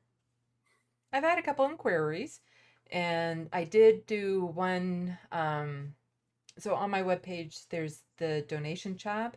And so when people, they can just donate towards a portrait so that somebody living with poverty can receive one. So when I get enough money to cover the cost of a portrait, I will then just do a random call and do a random draw of somebody living with poverty, and they get one at no cost to them. It's my way of giving back as somebody who lives with poverty and understands it. And back last fall, when Frodo was going through some severe medical issues and he had to be in the vet a lot, somebody who I don't know, other than through the kindness that they have shown me, gave me over $500 for his vet bills. And so I'm like, okay, so in honor of you, I'm doing one of these. So that portrait is actually, you can see that now. And new art goes up from time to time. Just recently got the memorial picture I did of Tulip is now available to be seen on there and stuff, and prints of that drawing are available. So, and yeah, I'm on the social medias. Let's do this. This one, yep. I'm still primarily on the hostile fart sauna known as Twitter. I'm still just kind of dreaming, have fantasies that Elon Musk is just going to get bored of it and go away, and then finally people will be like, finally, let's get this back to sanity. Not that it was ever necessarily all that sane to begin with, but you know, it was, to me, it was a life-changing thing to go on to, because from there I was exposed to wider circles, started to understand my gender identity a bit more, started to understand my autism a bit more, met the letter hack, which led me to rediscovering my talent for art. Like, there's just, not all bad social media is bad all the time. And there are communities on Twitter that are very supportive of each other, like people who mutual aid people living with poverty, people living with disabilities, indigenous peoples, all that sort of stuff. There's all these networks within Twitter that are just so vital and help so many people. And it's so important that, you know, people remember that Twitter isn't just a hostile fart sauna. It really is a lifeline to a lot of people. And that's why it upsets me so much when I see what's happening to it. Because it's not replaceable. You can't just replace your networks, especially when people split off into different areas and stuff of that sort. So that's my little rant about that I always rant about, but I don't know. I think, is that it? I think that is it. I think some people are gonna watch Matt Bender's Scam Economy. Yeah. I've invited Matt onto my show, actually. And he even said yes, and that was like a year or two ago. Because I wanted him to talk about Pierre Poilievre, soon to be Prime Minister of Canada, was huge into the crypto at one point. and wanted to make Canada the crypto capital of the world. Mm. And I just thought I'd need to get his take on that and stuff. Matt might be busy. He's pretty popular out here. It's one thing. It's like, yes, I finally get people saying that they'll come on, and then it's just like never happens. But it's not just Matt. That's life, and that's a bunch of people right now that I would love to have on my show that I've invited on. And it's not like it's never going to happen, but it will take a lot of work. In the meantime, you got little old me. You are fantastic. Well, with that, thank you to everyone for coming out. Thank you to the mods for keeping the sandbox clean of turds. To support my channel, you can become a patron right up there, or to help out with Frodo's vet bills or just one-time things, there's the PayPal link in the description box below. Or if you're Canadian, you can do an e-transfer, which is far superior to anything you Americans have. You literally can just email people money and there's nothing deducted from it. Or there's the Amazon wish list, and anything on it will help a little or a lot or make me smile. There's a range of things to help build this YouTube studio, to my art studio, cat treats, or treats for me. Because, it's always nice. But if you don't have money to help out, liking, sharing the stream, letting other leftist content creators know I exist. All that sort of stuff helps a lot. Comment on the videos. I have videos on my YouTube that are clips from streams. If you see any of them under 100, please go watch it. You can do the cheat where you click, mute, and watch a different chap. Just to help them get over that artificial number, to help it in the algorithms. Every little bit helps. So with that said, salut, à la prochaine. Thank you for watching and stay tuned. I'm Sandy. I'm Bam. And we're wishing your tomorrow is better than your today.